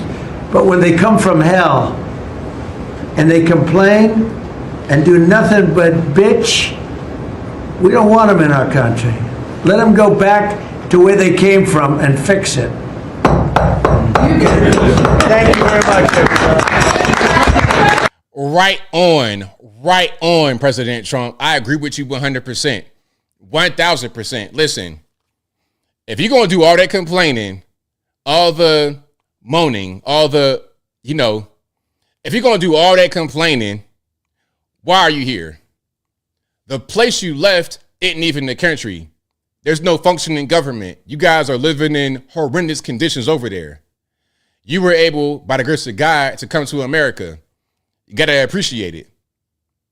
And don't scam and loot your new home. Don't attack your new home. Don't do that. So what he said is right on point. People want to get mad. People want to get upset. But, okay, you could be mad and upset, but did he lie? Did he lie, though? That's my question. Now, this guy's going to be a handyman from Minneapolis, and he's going to talk about how he's seen the Somalis take over. Now, obviously, this guy is like me, like a West African, not a Somali. Okay, let's just be clear. Shout out to the Somalis. I got nothing against Somali people, but let's just be clear about who we are. Okay, just because you African and you got dark skin does not mean you are the same as the next person who has dark skin and is African. The Somalis are not the same as guys who look like me or him. You can see our features right here. Do we look like I'm the captain now? No, we don't. Okay, but I'm getting triggered. Let me just go ahead and digress. I'm from Minneapolis, and Somalians are just part of the culture here. As far back as I can remember, I've always seen Somalians. And in these past 5 years, the population increased so much. It went from seeing them to them feeling like the majority a lot of places that I go. And also over the past few years, I've noticed that I see a lot of them with new cars. So I'm a handyman, and I worked on a lot of Section 8 housing to make sure they're up to standard. And one thing I've noticed when I go to these Section 8 houses, one, it's usually a Somali family. And what I mean usually, it's 9 times out of 10. And those houses usually have new cars in the front. I mean cars with an S, multiple new cars. And what I mean usually is like 8 out of 10 Somali houses, I've seen that. And I always wondered how someone on Section 8 can afford multiple new cars. I just couldn't put it together. So now finding out about this fraud stuff makes so much sense. And you know who I feel bad for other than me for paying for that shit with my taxes? Is Somalians who came here on the up and up and who didn't break the law. Because as a black man, I know how it feels to be judged because someone else with your same skin color did some stupid shit that you wouldn't approve of. I'm not a Republican or a Democrat, but one thing I do know is I've been saying for years we need to kick Tim Walz out because he knew about this shit from the beginning. There we go. So my man saying that, hey, the Somalis coming over here, deep, Section 8 housing, and he's right there in Minneapolis, and he's able to see what's happening. Okay, I'm a handyman, going Section 8 house, keeping up the standard. When I go to the house, who do I see? 9 out of 10 times, Somalis. And they got these new cars out front. How do you have these brand new, sparkling, pretty cars out front when you're on Section 8? Like, what's going on? Oh, maybe it's because they got the whole game plan. They come over here, and they get put on game. Okay, all you got to do is X, Y, and Z, get this money, and you good. Fraudulent activity. It's okay, though, I suppose, because they Somali. But if you are a regular American, if you're a guy like him or me, a black American, white American, something like that, any other You can't do that, can you? If we do that, then, okay, lock them up. If they do it, it's not a big deal. It's okay. It's totally fine. Okay, it's totally fine. But shout out to the Somalis that don't do stuff like this. Shout out to y'all who are just regular normies. You know, now this woman says, you know what? They're just hating on us because we got these big, pretty cars and we're becoming too successful too soon. Okay, we're hating on you and your Section 8 house with luxury cars for becoming too successful too soon. Okay, let's hear this. Let's hear this explanation, shall we?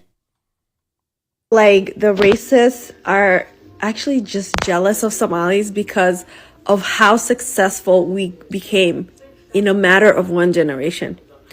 And I was watching a lot of videos that are coming up on my For You page where people are saying, how come Somalis have nice cars and we don't? We've been here like how many generations?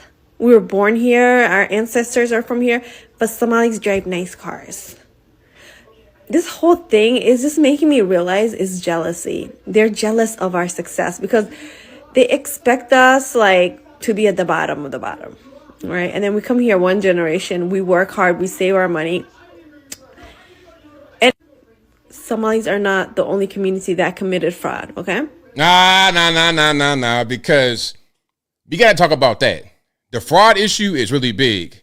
And also, before I continue, did you know out of all the states in the union of this good old US of A, Minnesota is number one when it comes to welfare handouts, welfare benefits, welfare recipients, Minnesota.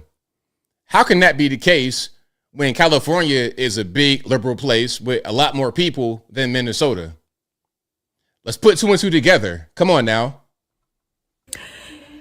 We're not all committing fraud, okay? Every community has bad apples, but they're trying to use that as leverage to hate on us, right? And attack our community. But what it is like when you're an immigrant group and you're Black on top of that and you're African, they hate you to be successful. They hate you to be successful. Now, if we were like European immigrants, like maybe Bosnians who are Muslims or Russians, and they become successful, nobody would blink an eye because they're white. But the fact that we're brown people from Africa, you know what I mean? It kills them. Okay, so she said that it's just jealousy, right? It's just jealousy. You guys are haters or whatever. And why are you covering your mouth up? Is that a Muslim thing? What's going on with this? See, that's part of that culture that is an issue. But it's not about hating. It's about just recognizing the reality of what's going on. We got news stories. We got Tampon Tim Walz, your governor, in the hot seat for trying to cover it up allegedly. Okay, now, here is something right quick. Okay, it says in 2023, Minnesota spent nearly $46,000 on welfare per person in poverty. And I wanted to see another one where there was about the welfare specifically. But yeah, it's quite a bit. 46,000 is quite a bit. And you would think it would be plus like California or somewhere like that. Nah, Minnesota. Why? Because so many people come here and don't do anything and just eat from the system. And then they want to say, oh, we just jealous. Nah, we want people to come over here that are going to actually work and not just take from us, because we got to pay that as American citizens, taxpayers, people that pay into the system. We got to be the ones that pay it. Now, if we're going to bring in new people, we want them to be productive and not just leech from the system. All right. Now we got another person in Minnesota talking about the issue. Not comfortable sometimes because when I drive, when I'm sitting somewhere, not comfortable like before. She says the president's recent focus on the Somali community is unnerving. What he said, we've affected all communities. We know some people, they make fraud, but not all. Not comfortable. Yeah, some of us do the fraud, but not everybody. It's not all of us. It's just a lot of us in Minnesota, in Minneapolis specifically. Like, again, Minneapolis specifically, that's kind of where they at. Hold on. This is our nephew, Nick Shirley, talking to people in St. Cloud, which is right there in Minneapolis metro, I suppose, asking Black Americans, hey, are there too many Somalis? Like, are they taking over? What's going on? Do you guys think St. Cloud has been taken over by Somalis? Hell yeah. Yeah. How do you guys feel about the Somali takeover? Get out. I don't know. You don't want them here? I'm fine with them. It's just that, like, it's like overpopulating. Do you feel like they're going to eventually overpopulate the Americans here? Yeah, they definitely will. And did you guys vote for them to come here? As far as, like, did you guys have to pass any legislation in order to receive them? No. In your personal opinion, what's the biggest issue with them being here inside of you guys' city? Driving. It's always a car crash for no reason. Robbing people. Definitely crime. Pirates. Yeah, the pirates. That's crazy. That's crazy. Correlation between the Somalis and Muslims. Are the majority of them all Muslims? Yeah. So 10 years from now, do you guys think the Somalis will be the majority here? Yeah, definitely. Do you guys think... All right, so shout out to them. Now, that was funny because that like little bro, big bro. You know how it be. Big bro's like, oh, responsible. I don't know. Little bro's like, get him out. So, yeah. Hey, man, they're telling you right on the ground what's happening. Right on the ground. And it's a policy that they are having to deal with. It's similar to what was going on with the Haitians. And the thing about bringing people like from a third world type place, you got to get them acclimated to life, because if you don't, it's going to be a rough transition. Inside of this. All right, this is going to be, again, St. Cloud. And we got mosques and whatnot, because also with the Somalis, you're going to get Islam. And you know how Islam is, it spreads like a virus. And it doesn't matter who they are. They could be Somalis. They could be like Khabib, the UFC fighter from Dagestan, Russia, a white person. It don't really matter. Hey, check it out. Before I continue, I got a quick Muslim story. So I'm on the airplane one time recently, and some Muslims come on, but they were white. So they had the big beard with no mustache, the long robe type get up with a pair of Hoka tennis shoes on. It was weird. But anyway, I see them come on. They got a little boy with his little kufi, and they were all white. Now, as I was saying on my Twitters, and as I said at the end of one of my streams, y'all got to just not be getting on the plane for an hour and then having to go hit number 2. Hey, I was sitting in the aisle, and there was a steady stream of people going to the bathroom the whole flight. And when y'all come out of that room and that funk hit the air, it's like, bro, what did you eat? Anyway, Muslim dude go in there, blow the bathroom up. I hope you actually landed it in the target, blew the bathroom up. Not literally, thank God, but figuratively. Tore it to pieces. But anyway, let's continue. Town St. Cloud. This is one of the many Islamic centers here. This is a mosque here, but something that's super interesting about this mosque right here, it actually used to be a Lutheran church. You can see right here on the backdrop of this wall right here, this used to be a Lutheran church. So that just shows how much of the population has shifted from Christian to Muslim as far as the people in the population here inside of this town, as this used to be a Lutheran church. Now it's an Islamic mosque. So right here is the St. Cloud University, and we were just at that mosque right there, and then if you go another block over, there's another mosque. And then what's interesting is right next to this mosque right here, there's a Presbyterian church. So you have two churches right next to each other, one worshiping Allah and the other worshiping God. Are you in there? Okay, Nick. Okay, Nick, you doing some real inside work here. English? Speak English? No. Anybody speak English? Anybody speaking no English? Ain't none of that going on. You now you've come into Somalia. English? How are you? Good. Good. How would you describe the rise of Islam here inside of Minnesota or inside of St. Cloud? You are brave. You in the mosque with a camera asking questions. Wow. Brave. Mm-hmm. Hey, Nick, be careful, bro. Be careful. We have talked to. It's coming. And are you from Somalia? Yes. And what year did you come here? Come here at 1990. What's attracting a lot of people to convert? Wait. Did you hear that? My man has been here since 1990. Still got about 2 words of English.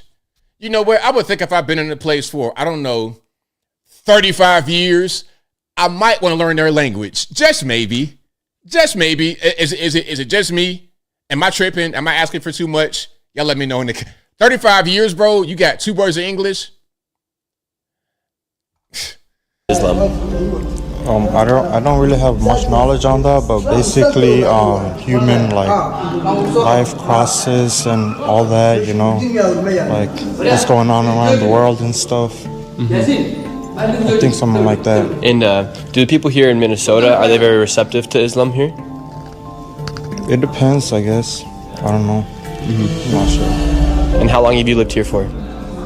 8 years. 8 years? And where are you from? Somalia, Mogadishu. And why are a lot of Somalians choosing to come here to Minnesota? Different reasons, family, wages, a lot of different reasons. Mm-hmm.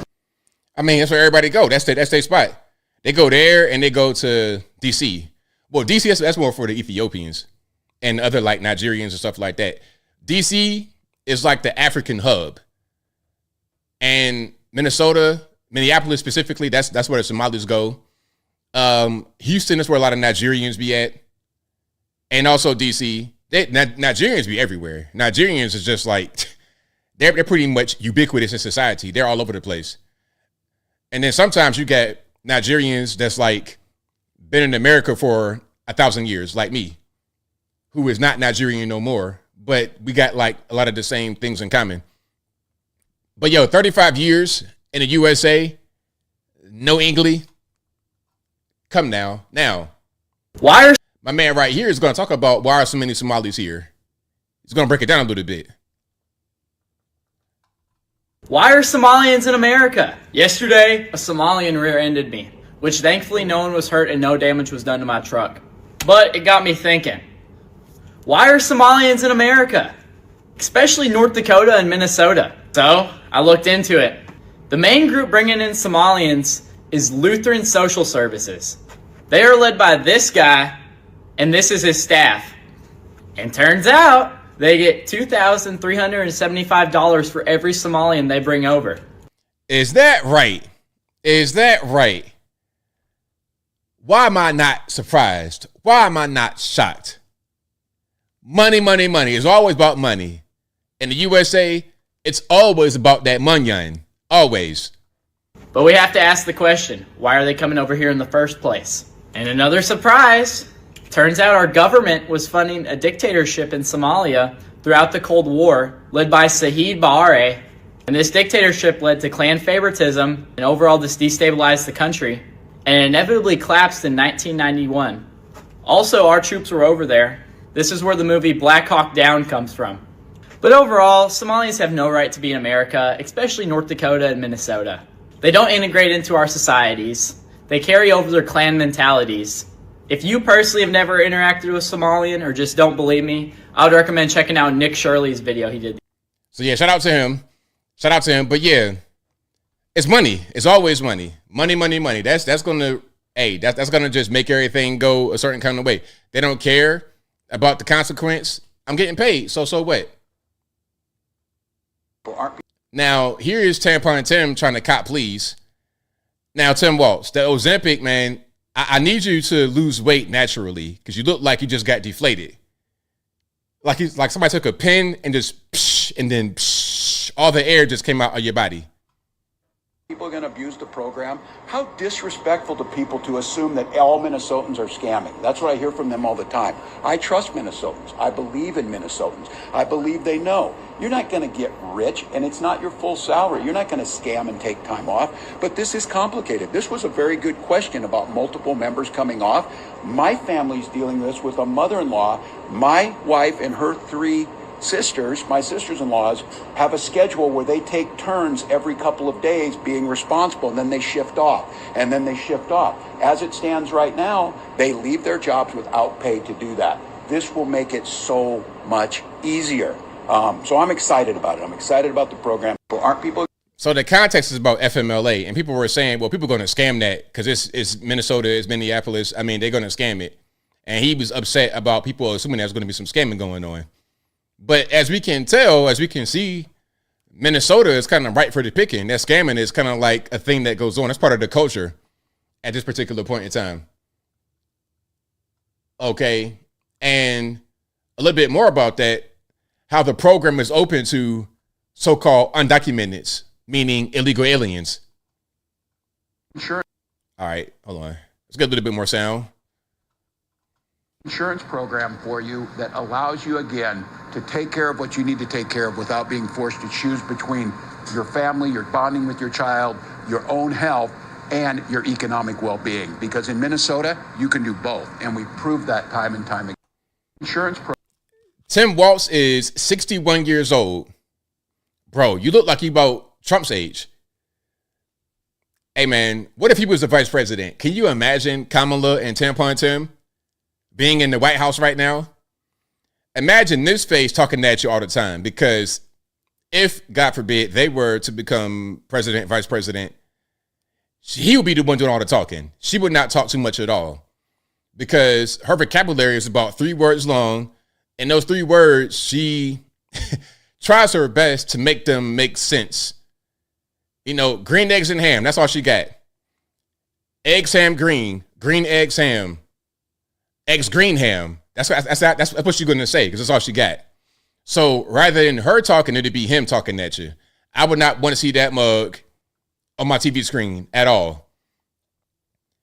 Okay. A Ghostbusters extra at best. I don't want to see that. So thank God that didn't happen. All right, let's keep going. Now, speaking about Tampon Tim, here's what Trump said about him. Because on True Social, he had said, well, he's kind of retarded, and he just doubled down on it, because why not? In that same post, you mentioned Tim Walz, and you called him what many Americans do find an offensive word, retarded. Do you stand by that claim of calling Tim Walz retarded? Yeah, I think there's something wrong with him. Absolutely, sure. But you don't think that you have a problem with him? You know what? I think there's something wrong with him. Anybody that would do what he did, anybody that would allow those people into his state and pay billions of dollars out to Somalia. We give billions of dollars to Somalia. It's not even a country, because it doesn't function like a country. It's got a name, but it doesn't function like a country. Yeah, there's something wrong with Walz. For sure, there is something wrong with him. So I'm glad Trump was able to identify what we all know. And look, you see Trump's face. Trump looks younger than Tim Walz. That's crazy. That's out of this world. Now remember, Trump is 79, I believe, and Tampon Tim is 61. That's a big difference. All right, let's keep rocking here. Let's keep rocking and rolling. Now, this guy is talking about the H-1Bs and the brown peoples and all that good stuff, okay? Maybe you guys have seen it, maybe you haven't seen it, but let's watch. You have lost. You lost. The mistake that you made is you let us in the first place. See, that's the thing with brown people. I'm going to say this as a brown person. There's a lot of us. Like a lot. There's like 1.2 billion in India. There's more than 200 million in Pakistan. There's like 170 million in Bangladesh. Those are just the people there. I'm even talking about the folks who are expats or immigrants. There's a bunch of us. And we breed. We're a breeding people. And the problem is you let us in 1965. There were a few of us beforehand. But once you let one of us in, you know what happens with brown folks? Our grandmother comes, our grandfather comes, our uncle comes, our aunt comes, our cousin comes, our second cousin comes, our third cousin comes. Then we have kids, a bunch of kids. And then guess what? Some white women, you know, the Western civilization women, the pure women, the American women, quote unquote, the Rust Belt women, the real women, they like some of us brown folks. We don't take them. They come to us. So we're embedded. We are everywhere. We are everywhere. I've traveled this country. I'm going to speak as a brown person. Brown people are everywhere. There will be a Patel motel or there will be a Desi restaurant everywhere. I want you to realize this. You have lost. Your story is a shitty story filled with misery. It's filled with bland chicken. It's filled with terrible, terrible dry ass meat. Your music sucks. All your culture sucks. Nobody. That's why the kids like listen to black people and their music. That's why the kids love Latinos. Your parties suck because they're monochromatic. Our parties have better food, better music, better looking women.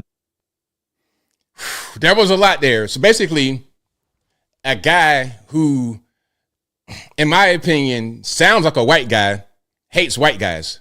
He hates you if you're a white person. Meanwhile, you probably lived in an all-white community growing up, all-white school. You got all the trimmings. You got all the, I can see you for who you are. You and your friend Don Lemon, we'll get to Don Lemon in a minute. You and your friend Don Lemon are the same kind of person. White guy, you hate the white man, you hate white people, yet you probably married to a white man or a white woman yourself, just like Don Lemon. If the whites who took you in basically are so bad, is India better? I'm just trying to ask, is India better? Shout out to the Indians, but is it better? Pakistan is not better. Bangladesh is not better. So you're talking all this stuff about all these negative things. If the same thing is done to you in your ancestral home, then it's going to be racist. I don't really understand. I don't like when people come to a new place and they don't appreciate it. My thing is, if you come into a new place, appreciate it, or you could go ahead and go back. Go ahead and go back.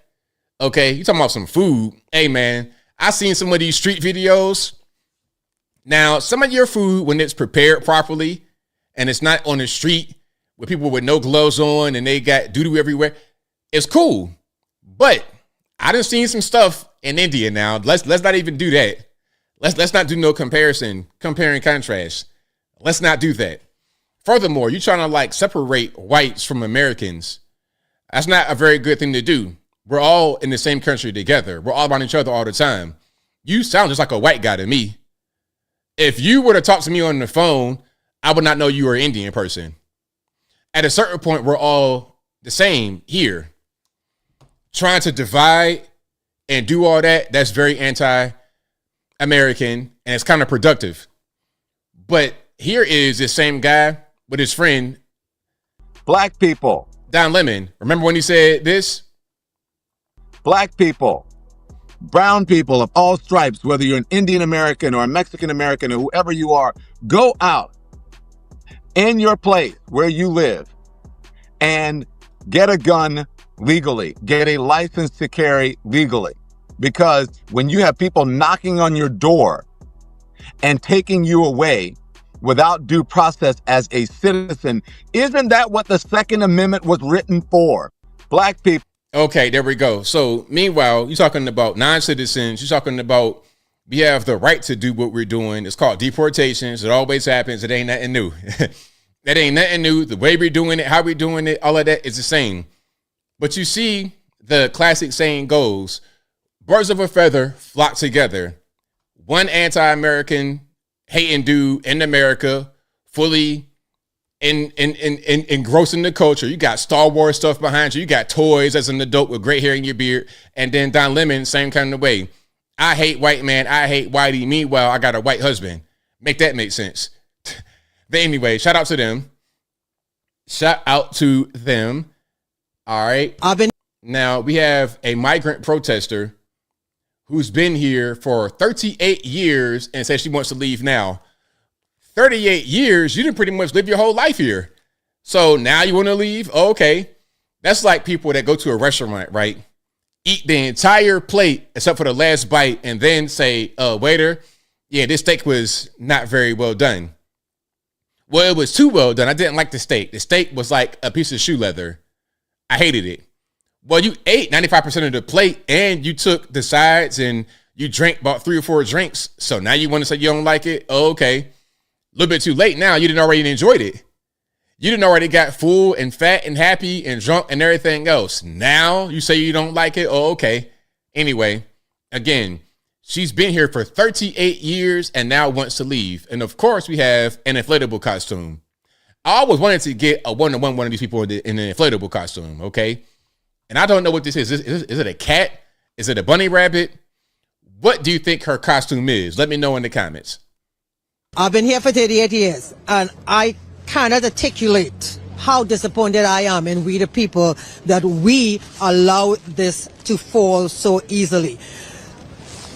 Having 38 years ago, because I bought into it, yes, I wanted to come here. 38 years later, after being here and realizing how it's more fast, it's more smokes and mirrors, I am ready to leave. I can't financially leave right now, but the first opportunity financially that I can get, I am leaving. And I'm leaving on principle because I feel that if I, as an immigrant, remain in a fascist country, I've been here for 38 years. Okay, so this fascist country, this evil, hateful place, you've been here for 38 years from your country of origin. So you want to go back there now after 38 years? So never not one time did you think in the whole time you've been here to go back? If you were able to leave your country in 1987, if you were able to leave back then, why not be able to go back? You're from the Caribbean. It ain't that far. Okay. You're in New York like all the rest of them. You got a cousin or a grandma or a nephew or a niece or somebody that can get you from point A to point B. I know they can. You don't really want to leave because where you're at right now, despite all the flaws, despite all the faults, is better than where you came from. And it's okay to admit that. Maybe what's happening right now, you on Facebook too much, becoming radicalized, and now they got you out here.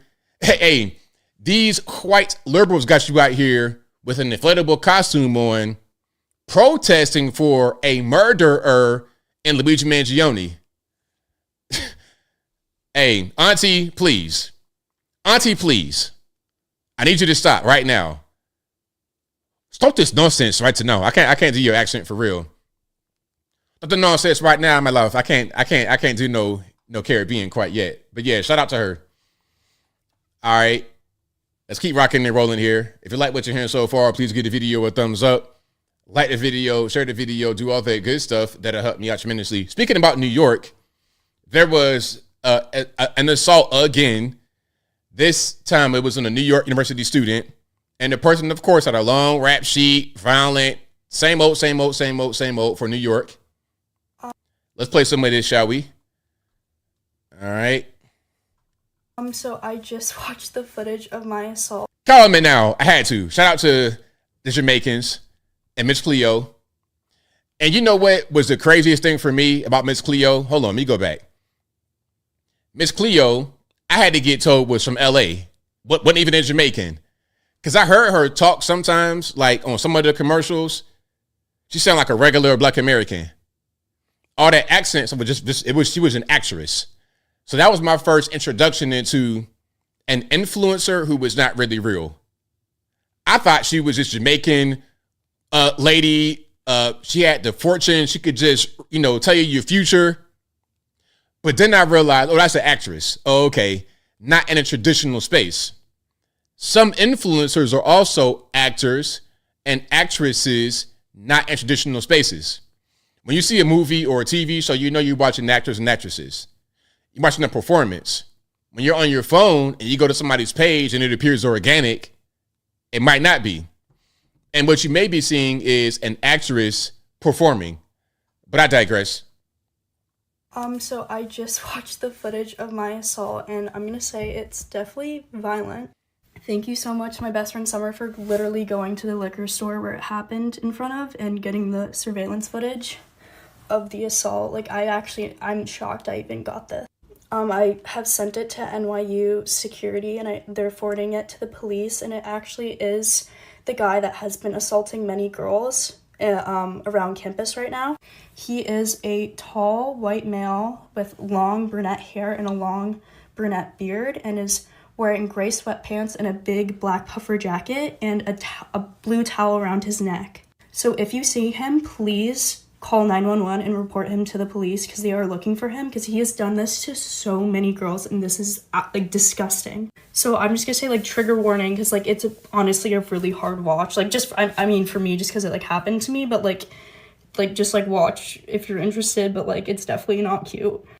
So this is right before it all happened. So I circled where I'm walking. I just crossed the street and I'm walking down the right side of Broadway, and then you can see that he literally followed me across the street, and that's him right there, and he literally targets me and approaches me and does this.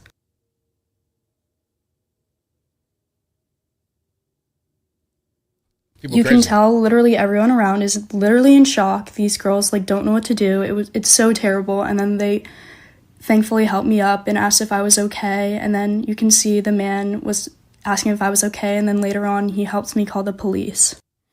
Let's pause for a minute. One thing I noticed is that there were all women right there. So maybe he did that because he saw a group of women with no man, so he would be able to do that and get away. Because if it was a man right there, like if I'm right there and I see you do that, I'm gonna go ahead and stomp you out on GP. Especially if she with me. Oh boy, you do that. If she with me and you do that, you're gonna get rearranged. Okay, what else we got going on? I just really want to emphasize how not okay this is. I am a student at NYU. I should not be scared to be walking the street to go to my 9:30 a.m. class. Well, look, you're in New York, and at a certain point, when you want to be soft on crime, I'm not saying that she wants to do that. I'm just saying in general, if the majority of people in the city want to be soft on crime and they don't want to lock those up who need to be locked up, they don't want to get repeat violent offenders off the streets. If that's going on, you're going to get a lot more of this. So I appreciate her trying to say, hey, look out for this guy. He's a tall white male, whatever. But saying look out for him is like saying look out for a blade of grass. It's going to be many more of these guys in New York. And it's kind of like Gotham City right now with no Batman. Gotham with no Batman. If there's nobody to like let it smack down and really punish these people right then and there on the spot, or in a legal system, these crimes will persist and get worse. Very simple. Yep, New York City, that's what's going on. Hey, you know what? My advice would be, if it's legal, get you a pistol. Get you a pistol and be on alert all the time. Always head on swivel. Look, like when I'm out anywhere, day or night, it don't matter. My head's on the swivel. I'm noticing who's around me. I'm noticing any kind of different, any kind of weird stuff, anything like that. If I'm out in the city and I'm seeing somebody that look kind of weird, whatever, I'm going to make sure that whoever I'm with, they're going to be good. Because I'm usually with a young lady. Like, if I'm with a woman especially, I'm going to make sure that, like, let's say I'm walking down the street, right? Walking down the street on the sidewalk. Now, normally what you're going to do is walk on the outside of her, on the close to the street, and she's on the inside. But what if there's a crazy dude right here on the inside, or he might be crazy? Now I got to make sure that she doesn't really come in contact with that guy. I got to be in between her. I think like that all the time. I think steps ahead so I can avoid any kind of conflict. Now, this is a news report about who we just saw, the young lady, and how the guy had been arrested 16 times prior. Sexual abuse for his history of assaults on women. He was released from state prison in September after serving 2 years on a persistent sexual abuse conviction. Rizzo has 16 prior arrests. Court documents revealed that 2 years ago, he groped a 33-year-old woman's breast on Green Street, also here in the Village, and then asked, "Oh, you want more?" Rizzo also has a prior murder charge from 1997. The victim sexual abuse. So we got somebody that just is refusing to be part of society. You've been arrested over and over again. Violent offenses, a murder, groping somebody, and then assaulting this young lady right here for no reason. People like that got to go. Or they got to get punished severely. You know, you got to have Batman fly in and just beat the living snot out of this guy. Put him in a wheelchair or something like that, because that can't be what you do in society. That can't be what's going on. Anyway, so yeah, that's what's going on with that. Oh, here's something else about New York City. Now, there's apparently an issue with the fare hopping. People trying to avoid the fare. They don't want to pay. So now, if you want to exit the emergency door, it'll take a while. It's not going to be instantaneous to just escape when you need to escape. It's going to take a while. Watch this. All right, hold on. Let's watch this and let it rock. The New York City subway stations are now making it extremely difficult for anyone to use the emergency exit doors. Check this out.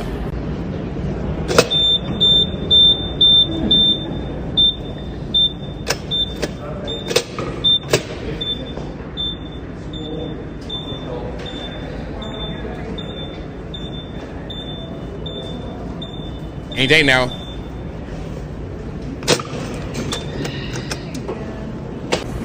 feels slightly illegal, doesn't it? Like, what if there was an actual emergency and everyone was trying to leave the station and you couldn't even open the door? If that happens, you're going to have a mass of people just scrunched together. That's going to be the case. Or maybe they could do some kind of control from the back. I don't know how they're going to do that. But yeah, if that's going to be the emergency door, taking, 18 seconds, 20 seconds to open? Nah, that ain't, hey, man. New York, y'all got it, man. Y'all got it. I'm good. ABL, come to New York. You know what? If I go to New York, how about I don't go down there? I ain't trying to have no rat crawl on my leg or some homeless dude try to act crazy. And then I got to turn into Batman. I don't want to be your Batman. Don't recruit me to fight crime in your streets of Gotham. Okay? I'm not Batman, Robin. I ain't none of that. I'm just a regular degular. I say, I'm regular degular. I'm a regular Joe. I don't want no smoke. And I don't want to be caught in that subway system. You got some kind of nonsense going on. All right. Do I have anything else? Hold on. All right. Oh, okay. I think I want to play this right quick. I want to play this from Jubilee, just right quick, and then we can get to some calls. So this is about how do we improve masculinity? This is Piers Morgan debating a young guy. I don't know how old he is, but he's like he's about 12 years old in the face. Okay, these young guys, like, he looks like he's about 13 in the face. Is it just me, or does he look very, very youthful? Anyway, let's watch.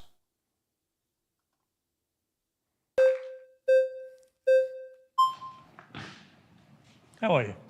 Good to see you. What's your name? And by the way, can I say something right quick without, okay. So when they run to the chair, that's not really real. They were having people run to the chair at first, and people were almost like getting hurt. I think Charlie might have been the last guy they did that with. Since then, they rehearse it where you kind of like fake run to the chair, but you don't.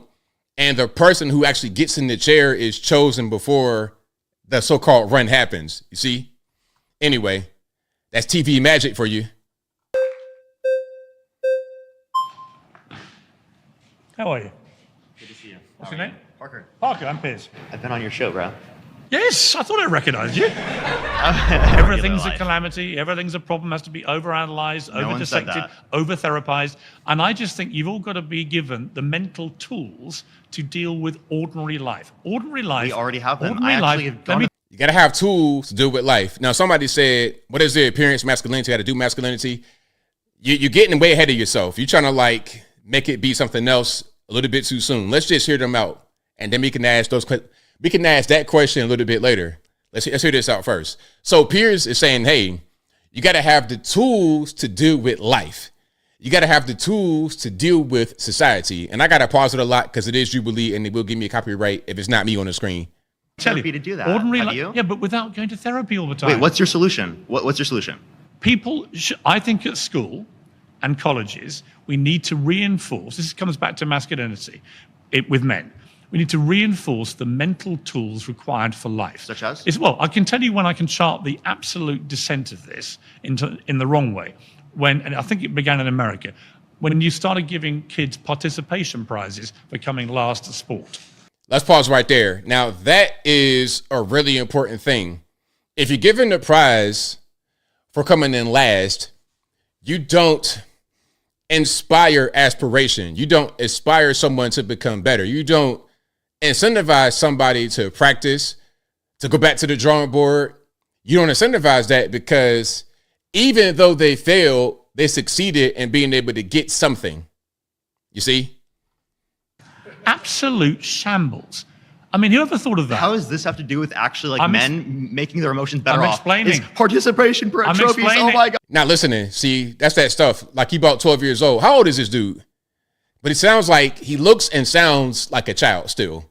But you're not listening. He's telling you what we can do about how you can go about this, how you navigate it. I'm explaining because if young people are conditioned to think that if you come last at something, you get a prize, it is the worst possible preparation for the real world. So what's the actual solution? Parker, You're just telling the Parker, problem again. Problem. What's the solution? Parker, if I could finish my sentence. Start with the solution. The solution is you to stop talking for a moment, right? How about you actually provide a solution? All you've done is bring about. It's like he's not listening. He's just trying to go viral, trying to get some attention. He's giving you the solution. The solution is stop giving these participation trophies. Stop incentivizing people to do nothing. Stop with this infantilization of society. You could start from the K through 12 at college level. Okay, if there's a competition, let's make the incentive be win the competition to get a reward, win to get the prize. If you lose, try again.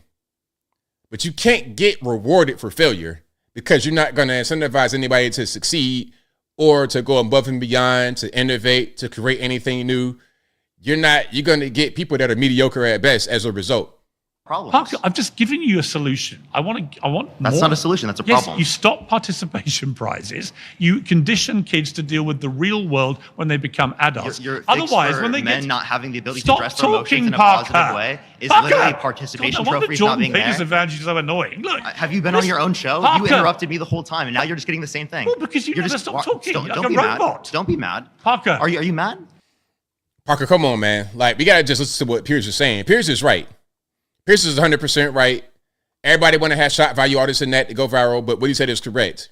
You got to incentivize these young people from an early age to do better, to succeed, to go above and beyond, to be better than their parents. Every generation should be better than their parents. Okay, your parents did whatever they could, they did the best they could. You got to take that and run with it. And then you got to take what you learned from them, raise your kids, and raise them to be better than you. And you progress that way. I see so many parents looking at the kids like, where did we go wrong? What have we done to you? What have we done to this nonsense with this boy, this child? He does nothing in this society. He's a bump on their log. I'm ashamed he's in my family. That's how they feel. Piers was right. Parker not listening. Anyway, so yeah, shout out to Piers Morgan. That was on Jubilee. Recent episode that came out. I think is 20 liberals versus, I don't know what it was. I don't know. They know if it was, but it's on their thing. All right. Let's get some calls and super chats. Super chats first, and then the calls. The number to call, 706-406-3287. Again, 706-406-3287. We got super chats on deck first. Then we get to the calls. They get Twisted Clown who says ABL wheelchair guy at the club. It was wheelchair guy at the club. That's what it was. Yep. They get to Abu Bakr Al Puff Daddy, who says, are Trump's comments about the Somali fraudsters racist?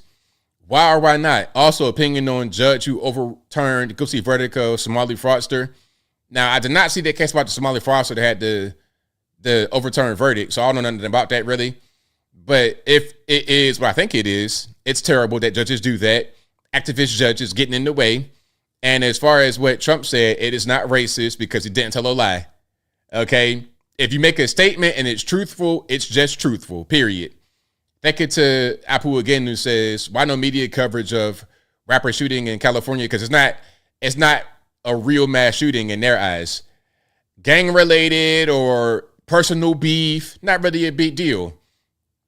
Let it be a school full of kids that get shot up or something like that. Okay, then it makes a difference. But if kids get shot up outside of school at a birthday party, it's whatever. Apu says, Democrats trying to get military to overturn Trump. Good luck with that. Good luck with that. Because if you do that, now you're going to have a civil war, for real. Because a lot of Americans would not like that was a thing that was happening if it did happen, which, again, it would not happen. Thank you to Apu again, who says, ABL opinion on Trump murking drug boat JRNA. It ain't really no big deal to me. It ain't really no big deal. It's okay. It's fine. Twisted Clown says, can my personal greeting be wheelchair guy talking, then you say happy birthday? Don't do that to me, man. I'll be crying laughing. Twisted Clown says, all that garbage they teach in school, pay him $100 to show up. Mauricio says, purpose of education system is to employ education majors, not to teach. Yeah, that's not really what it's supposed to be. Mauricio says school, quote unquote, school isn't a place for smart people, unquote, says Rick Sanchez. Well, the way school is now, K through 12 and college to a certain extent, I would agree with that. I was watching something where somebody said a lot of people who did well in school become the employees of the guy who dropped out. And that's not always the case, obviously, but a lot of times it is the case. Thank you to Lindsay Dunbar, who says, I love how blunt Trump can be. It cracks me up. Right on. And back to the school thing.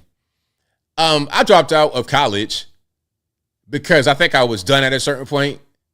I'm gonna tell you a quick story quickly, because we're talking about kids having to go to school and getting paid and they don't want to show up because they didn't learn anything.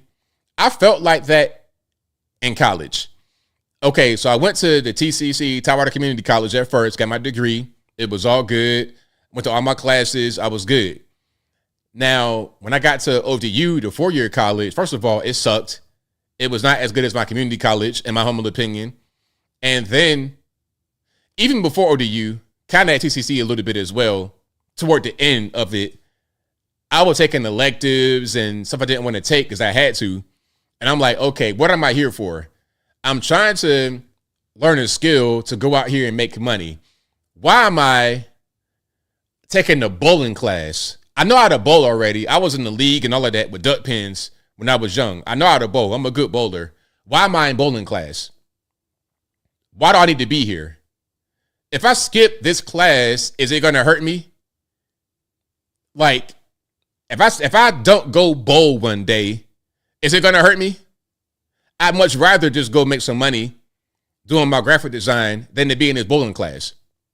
So toward the end, I was done. It was so much nonsense, so much BS, and it wasn't anything that was going to help me with my career, with being able to make money. So I felt like that toward the end of straight up just not wanting to go and finally just being done with it. There's no money you could pay me that'll make me feel any different. There's no dollar amount you could pay and make me feel it wouldn't have made a difference.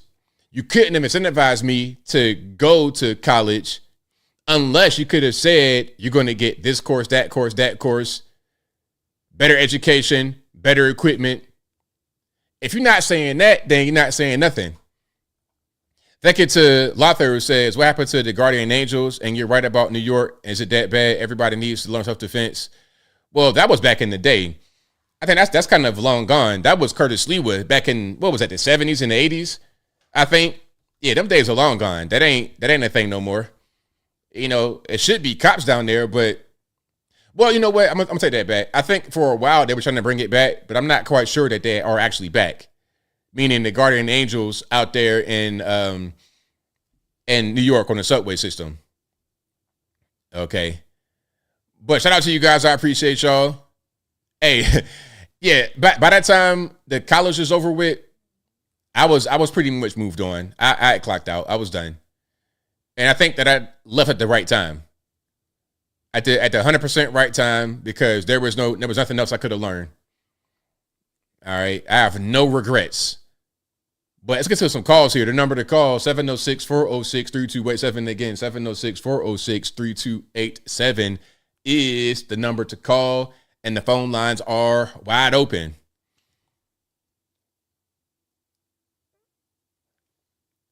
All right. I'm reading some of the comments here. Okay, I'm reading some of those. I'm not sure what's happening. Let's go to here. 860 the line. Who am I speaking to? Hey, Anthony. How you doing? It's Up and A Ranger Xbox. All right, man. What's going on? Oh, same old. People are finally figuring out that NATO started the war in Ukraine, that Russia really isn't done. They were just playing around. And I don't have any problems with my kids. My kids are awesome. I mean, my daughter gets dang near straight A's. My 13-year-old son, his teachers love him. Never had a problem out of either one of them. My son, I said, do you know what you want to do? He said, yeah, Dad, I want to join the Navy and I want to become a heavy amp electrician. I said, wow, that's pretty good. Your grandfather would be proud because he did 22 and a half years in the Navy. How you doing, Anthony? It's all good. Anthony, I agree with you 100%. Men need to step back up and take the position of being a man back. You see a woman being assaulted on the street, you step up and put a stop to it. Period. That's what men do. We provide and we protect. And a man will not allow his children to disrespect his family name. A woman don't give a darn about a man's family name, but a man does. Anyway, Anthony, I'll leave you with that. And your son, I hope you have a son one day, but your dad would sure be proud of you. You have a good night, sir.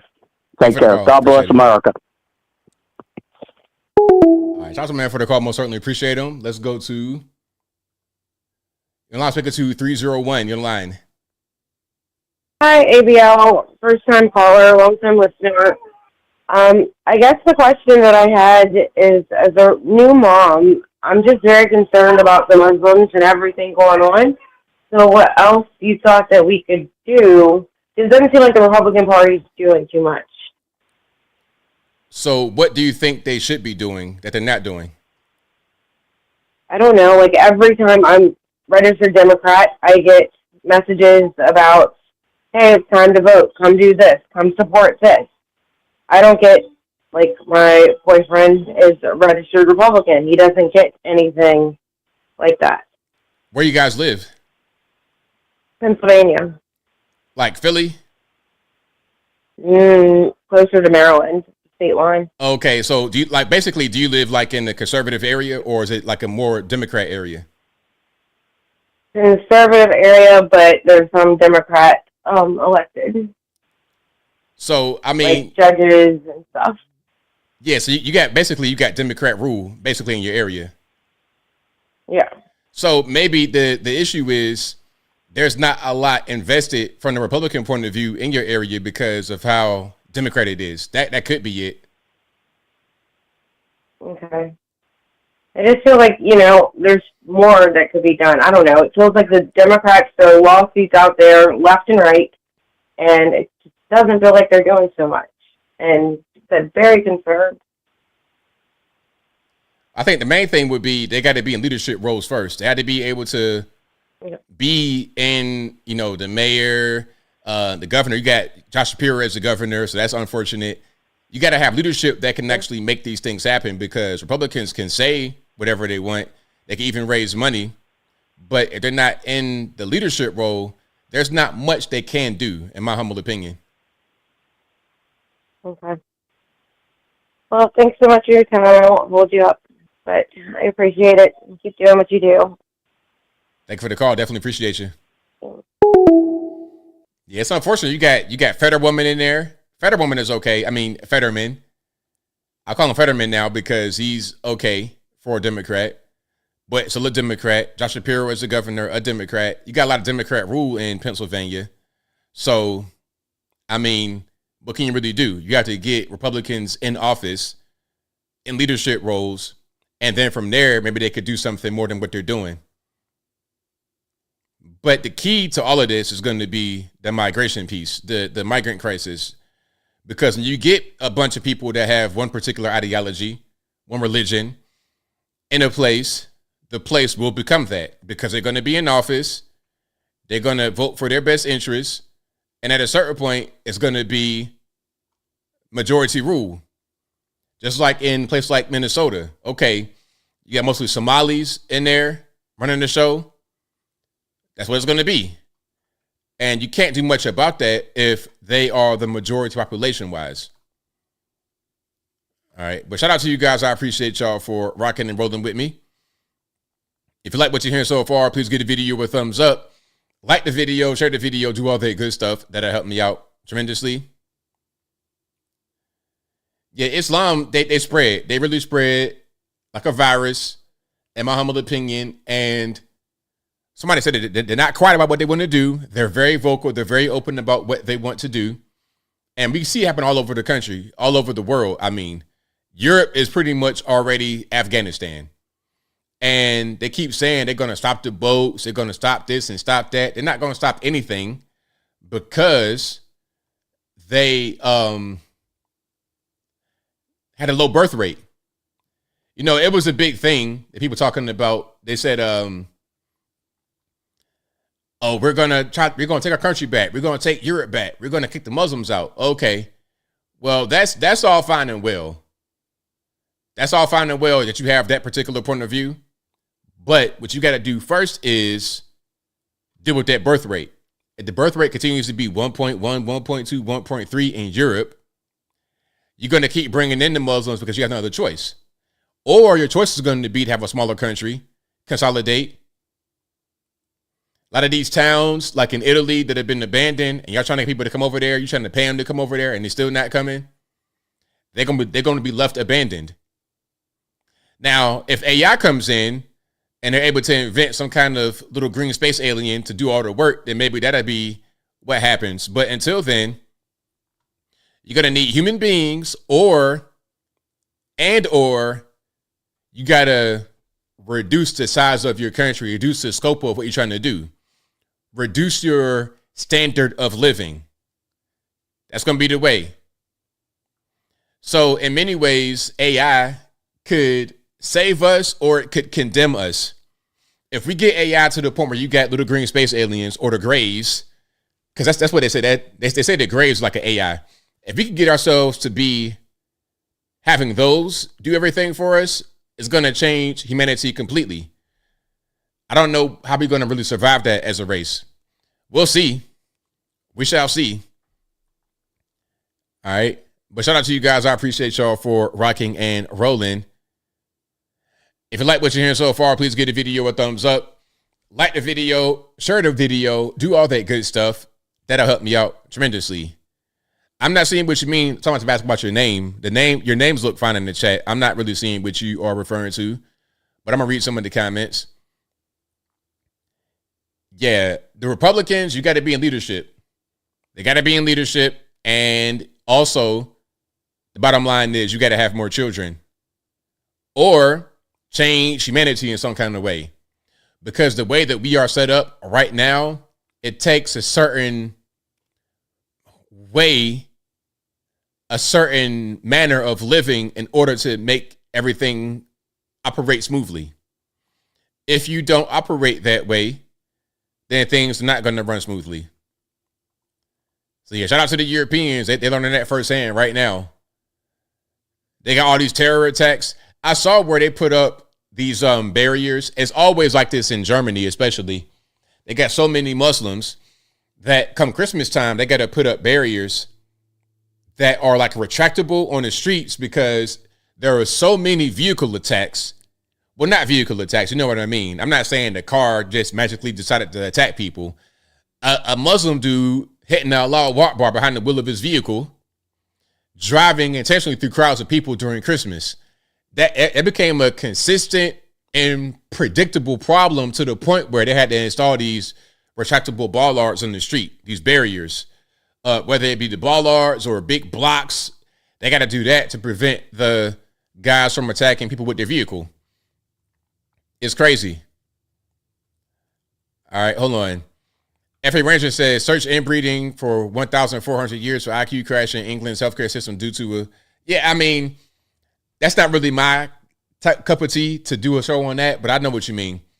Yeah, that's happening. A lot of cousin marriages is very common in the Middle East. Yeah, first cousins and stuff like that, that's coming over there. That's part of their culture. That's not our culture.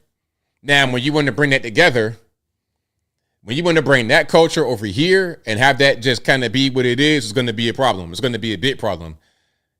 UK already experiencing the problem with the Muslims. With the gangs of assaulting, I don't want to say the RAPE word, but you understand what I'm saying. The RAPE gangs all over Europe because of the Muslim influence. They see your white daughters as nothing. And the boys the same way. They try to get them to become Muslim just like them. Which is why we had that Muslim dude on the airplane who blew the bathroom up. Not literally, I'm still here, but he went in there. The big beard, the kufi type situation, the square African cap, but he was white, and the long gown type situation, blew the bathroom up, tore it to pieces. Buster5 says, AI must have wiped my comment off. Don't see my last message. Hey, maybe so. Before AI was all the rage, Google has moderators that already are in the chat. So if you say something a little bit crazy, they will come in.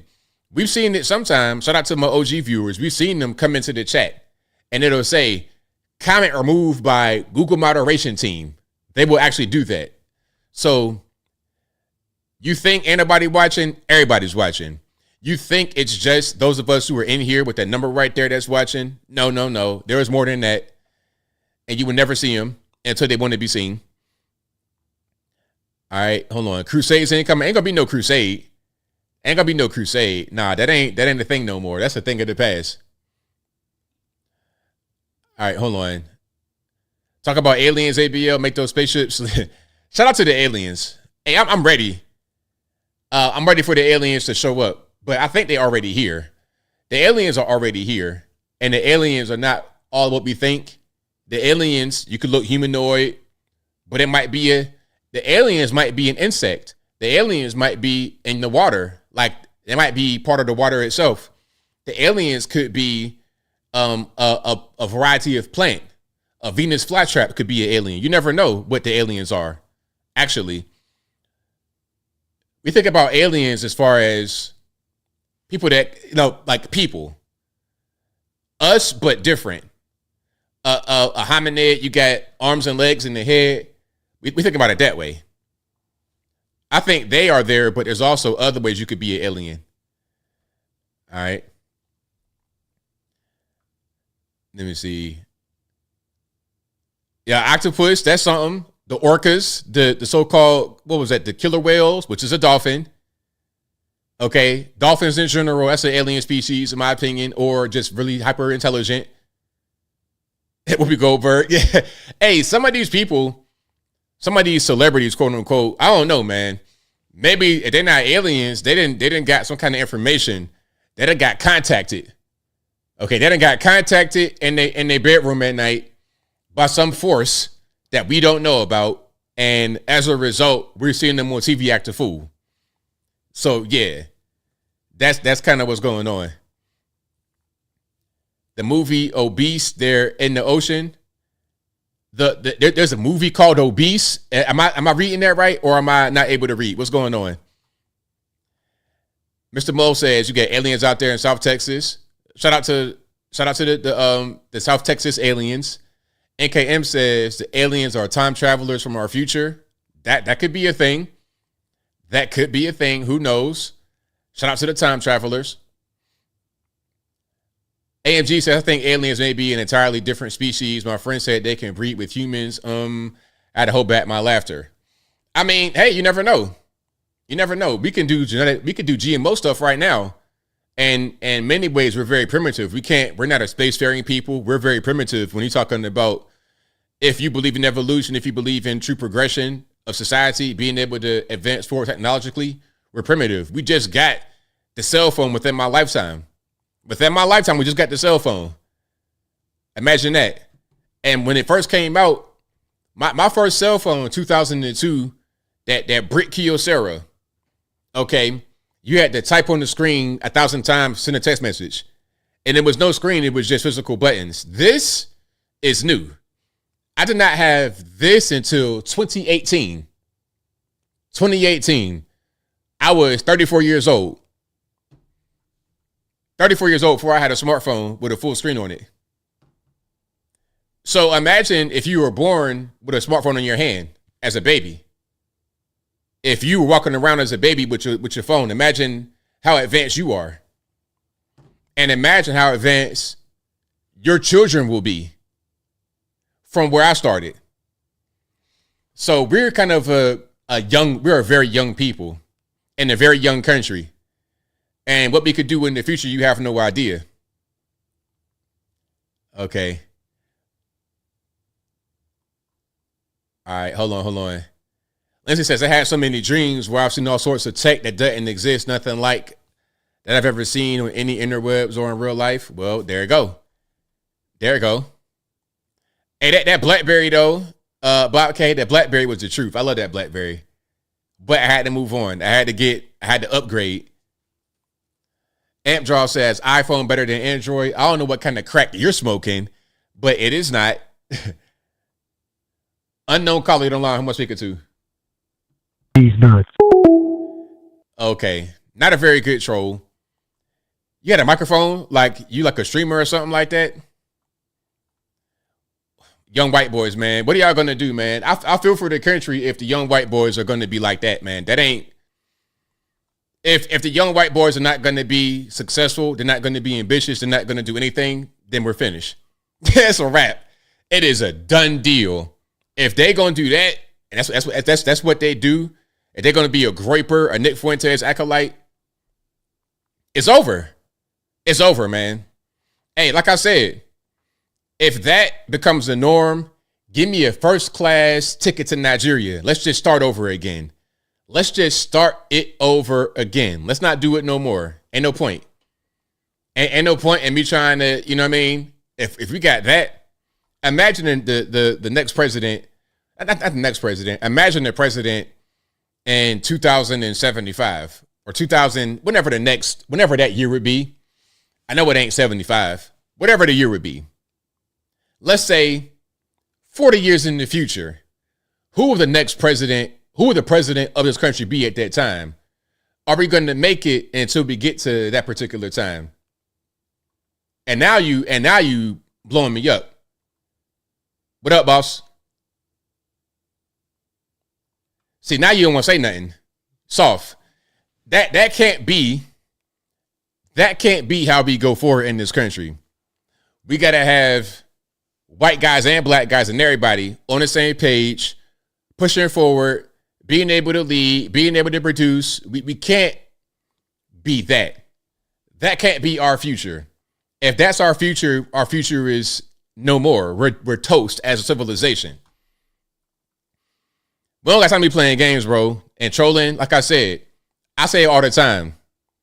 Whenever somebody calls me and trolls, there's a top list of professions that women find unattractive. Number one, internet troll. That's you. That's you. So if you want to be a 40-year-old version like Nick Fuentes is going to be, then knock yourself out. Go ahead. It couldn't be me, though. It couldn't be me.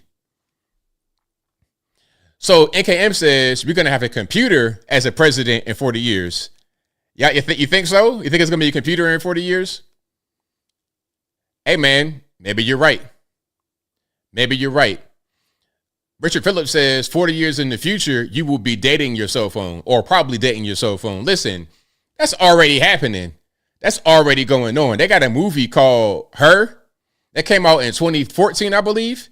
And that was the plot of the movie. The guy was dating his cell phone. Matter of fact, hold on. When did that movie come out?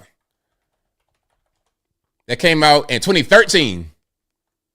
So that's like not even really, that's already been a thing. And I've seen people who say they have an AI boyfriend or an AI girlfriend. There was a guy in Japan. I'm sure there's a lot of guys in Japan.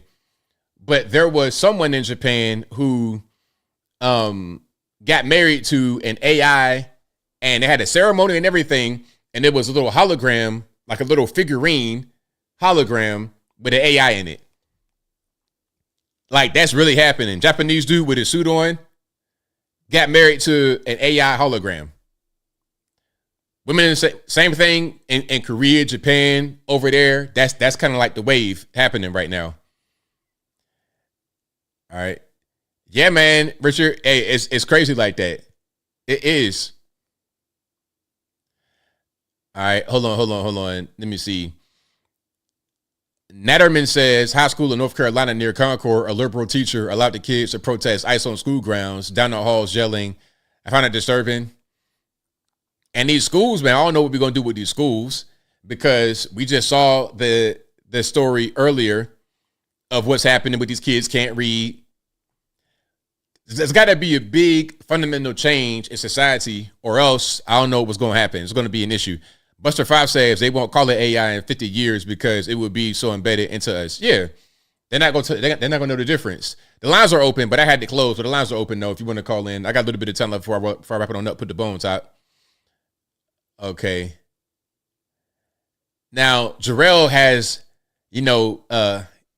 his particular theory here. He says Picus and Eliza Kassan will control the flow of information and Bob Page will be in the shadows. If you know, you know.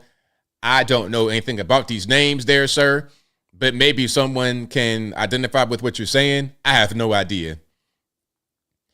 Aaron says marriage with virtual family, marriage with virtual reality, vapes. Exactly. That's what's happening.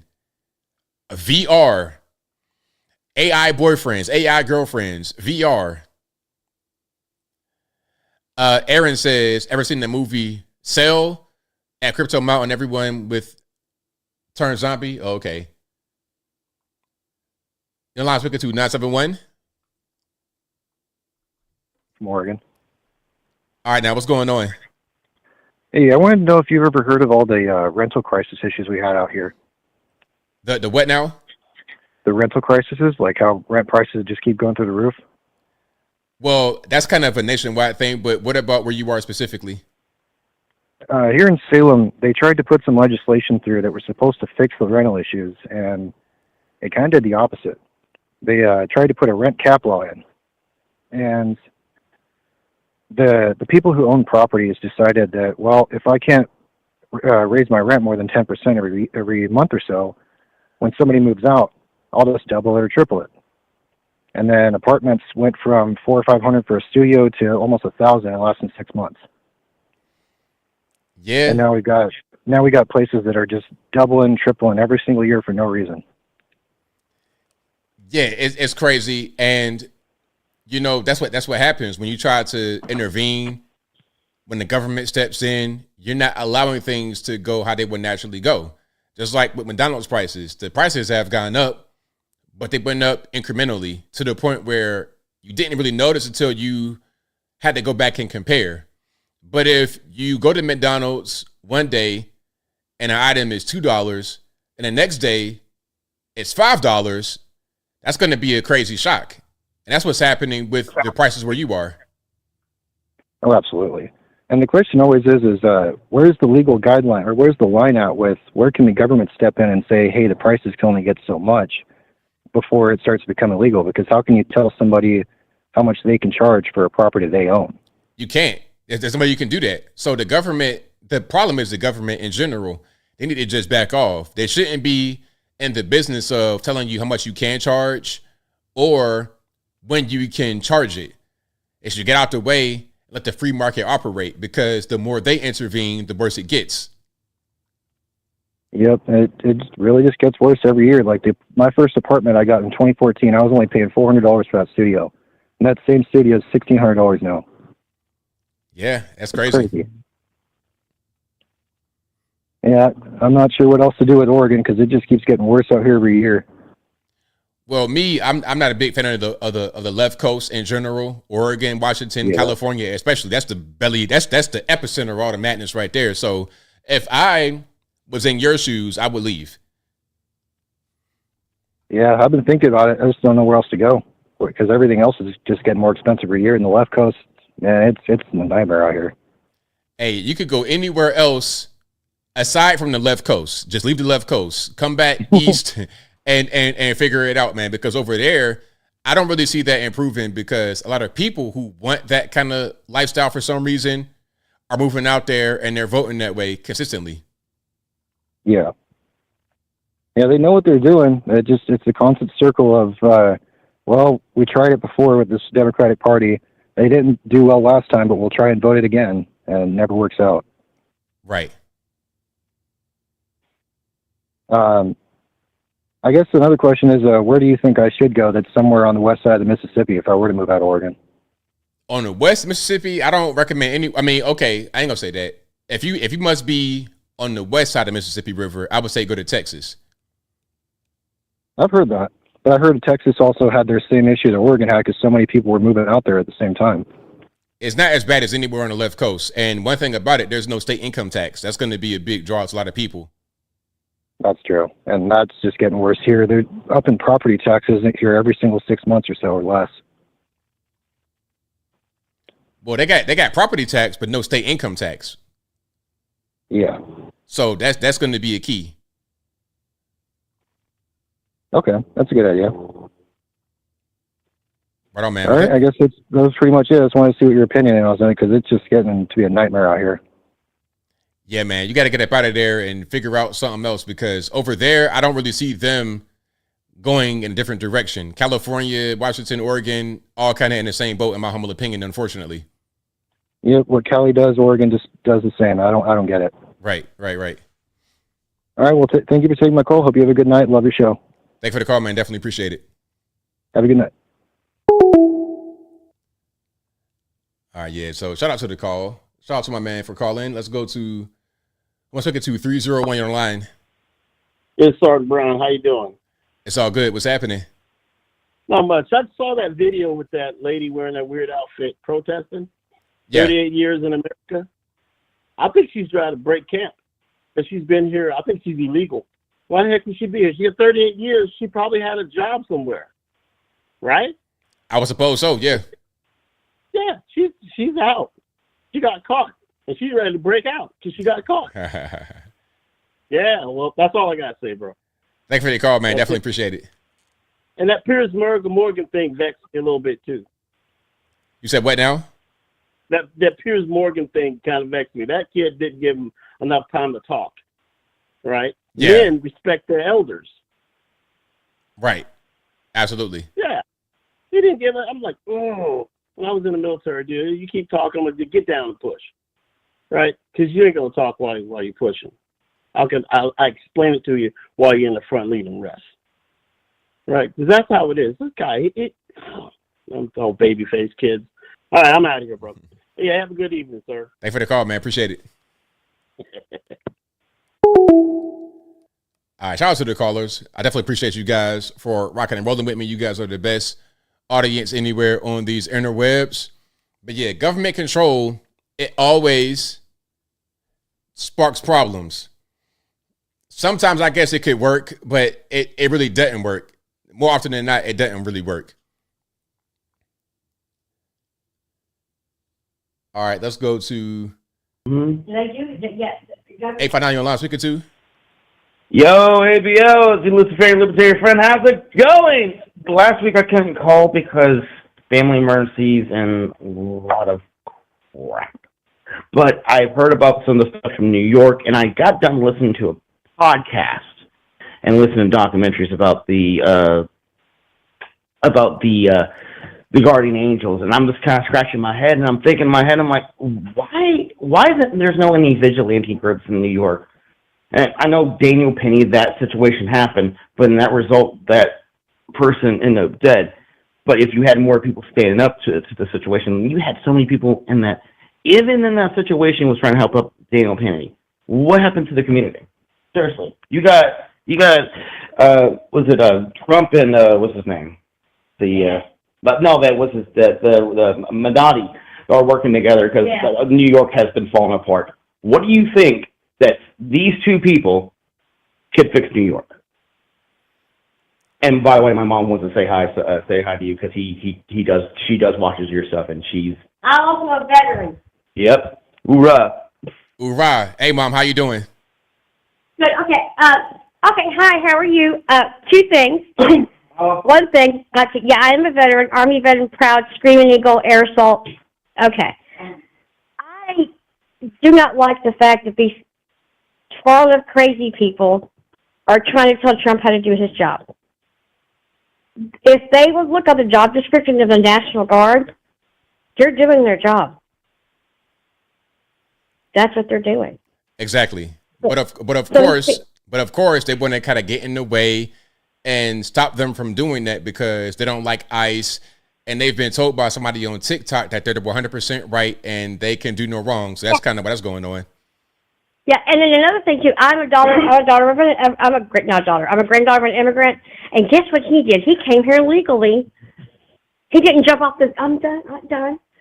I jumped off. He didn't jump off the ship of Ellis Island and swim across and came over. But yeah, and again, any military stuff I can tell you about. So if I could call you sometime, we could talk about it. Right on. Always, the phone lines are open. So whenever you want to call in and let me know something, you free. Feel free. Yeah, she knows a lot of knowledge about military stuff, and she's very excellent. Thank you very much for taking my phone call. I was going to debate you about that other thing, but it's been a heck of a week. Like almost car wrecks, chaos. Not happy. But have a good one. Thank you very much for ABL. Oh, you can call him up. You can call him up next show. I'll talk to you later, ABL. Much love. Thanks for the call, man. Appreciate it. All right, so shout out to my man and shout out to his mom. Great people, great call. I think that'll be a wrap for me tonight. Shout out to you guys for being here. I will see you guys again live on Saturday. Same bat time, same bat place. 8 p.m. Eastern time to right around right now, 11 p.m. Eastern Standard Time. And y'all know I am on all the different platforms. You can find me on Facebook, Instagram, Twitter, TikTok, all the above. You can find me everywhere. This is also an audio streaming podcast you're listening to right now. It'll be available on your favorite audio streaming platform, whether that be Google Play, Apple iTunes, Spotify, etc. Link for that will be in the description, or visit your favorite audio streaming platform and search ABL Live. I should pop right on up. But I think that will be a wrap for me. Did I get everybody that I wanted to get? Let me make sure I did. Okay, I think I did get everybody. But thank y'all again for watching, retweeting, super chat, and whatever you do. I could not do the show without you. Thank you to the mods for keeping the trolls in check. I appreciate y'all for that as well. But that'll be a wrap for me. So until next time, y'all be safe. I'm out and peace.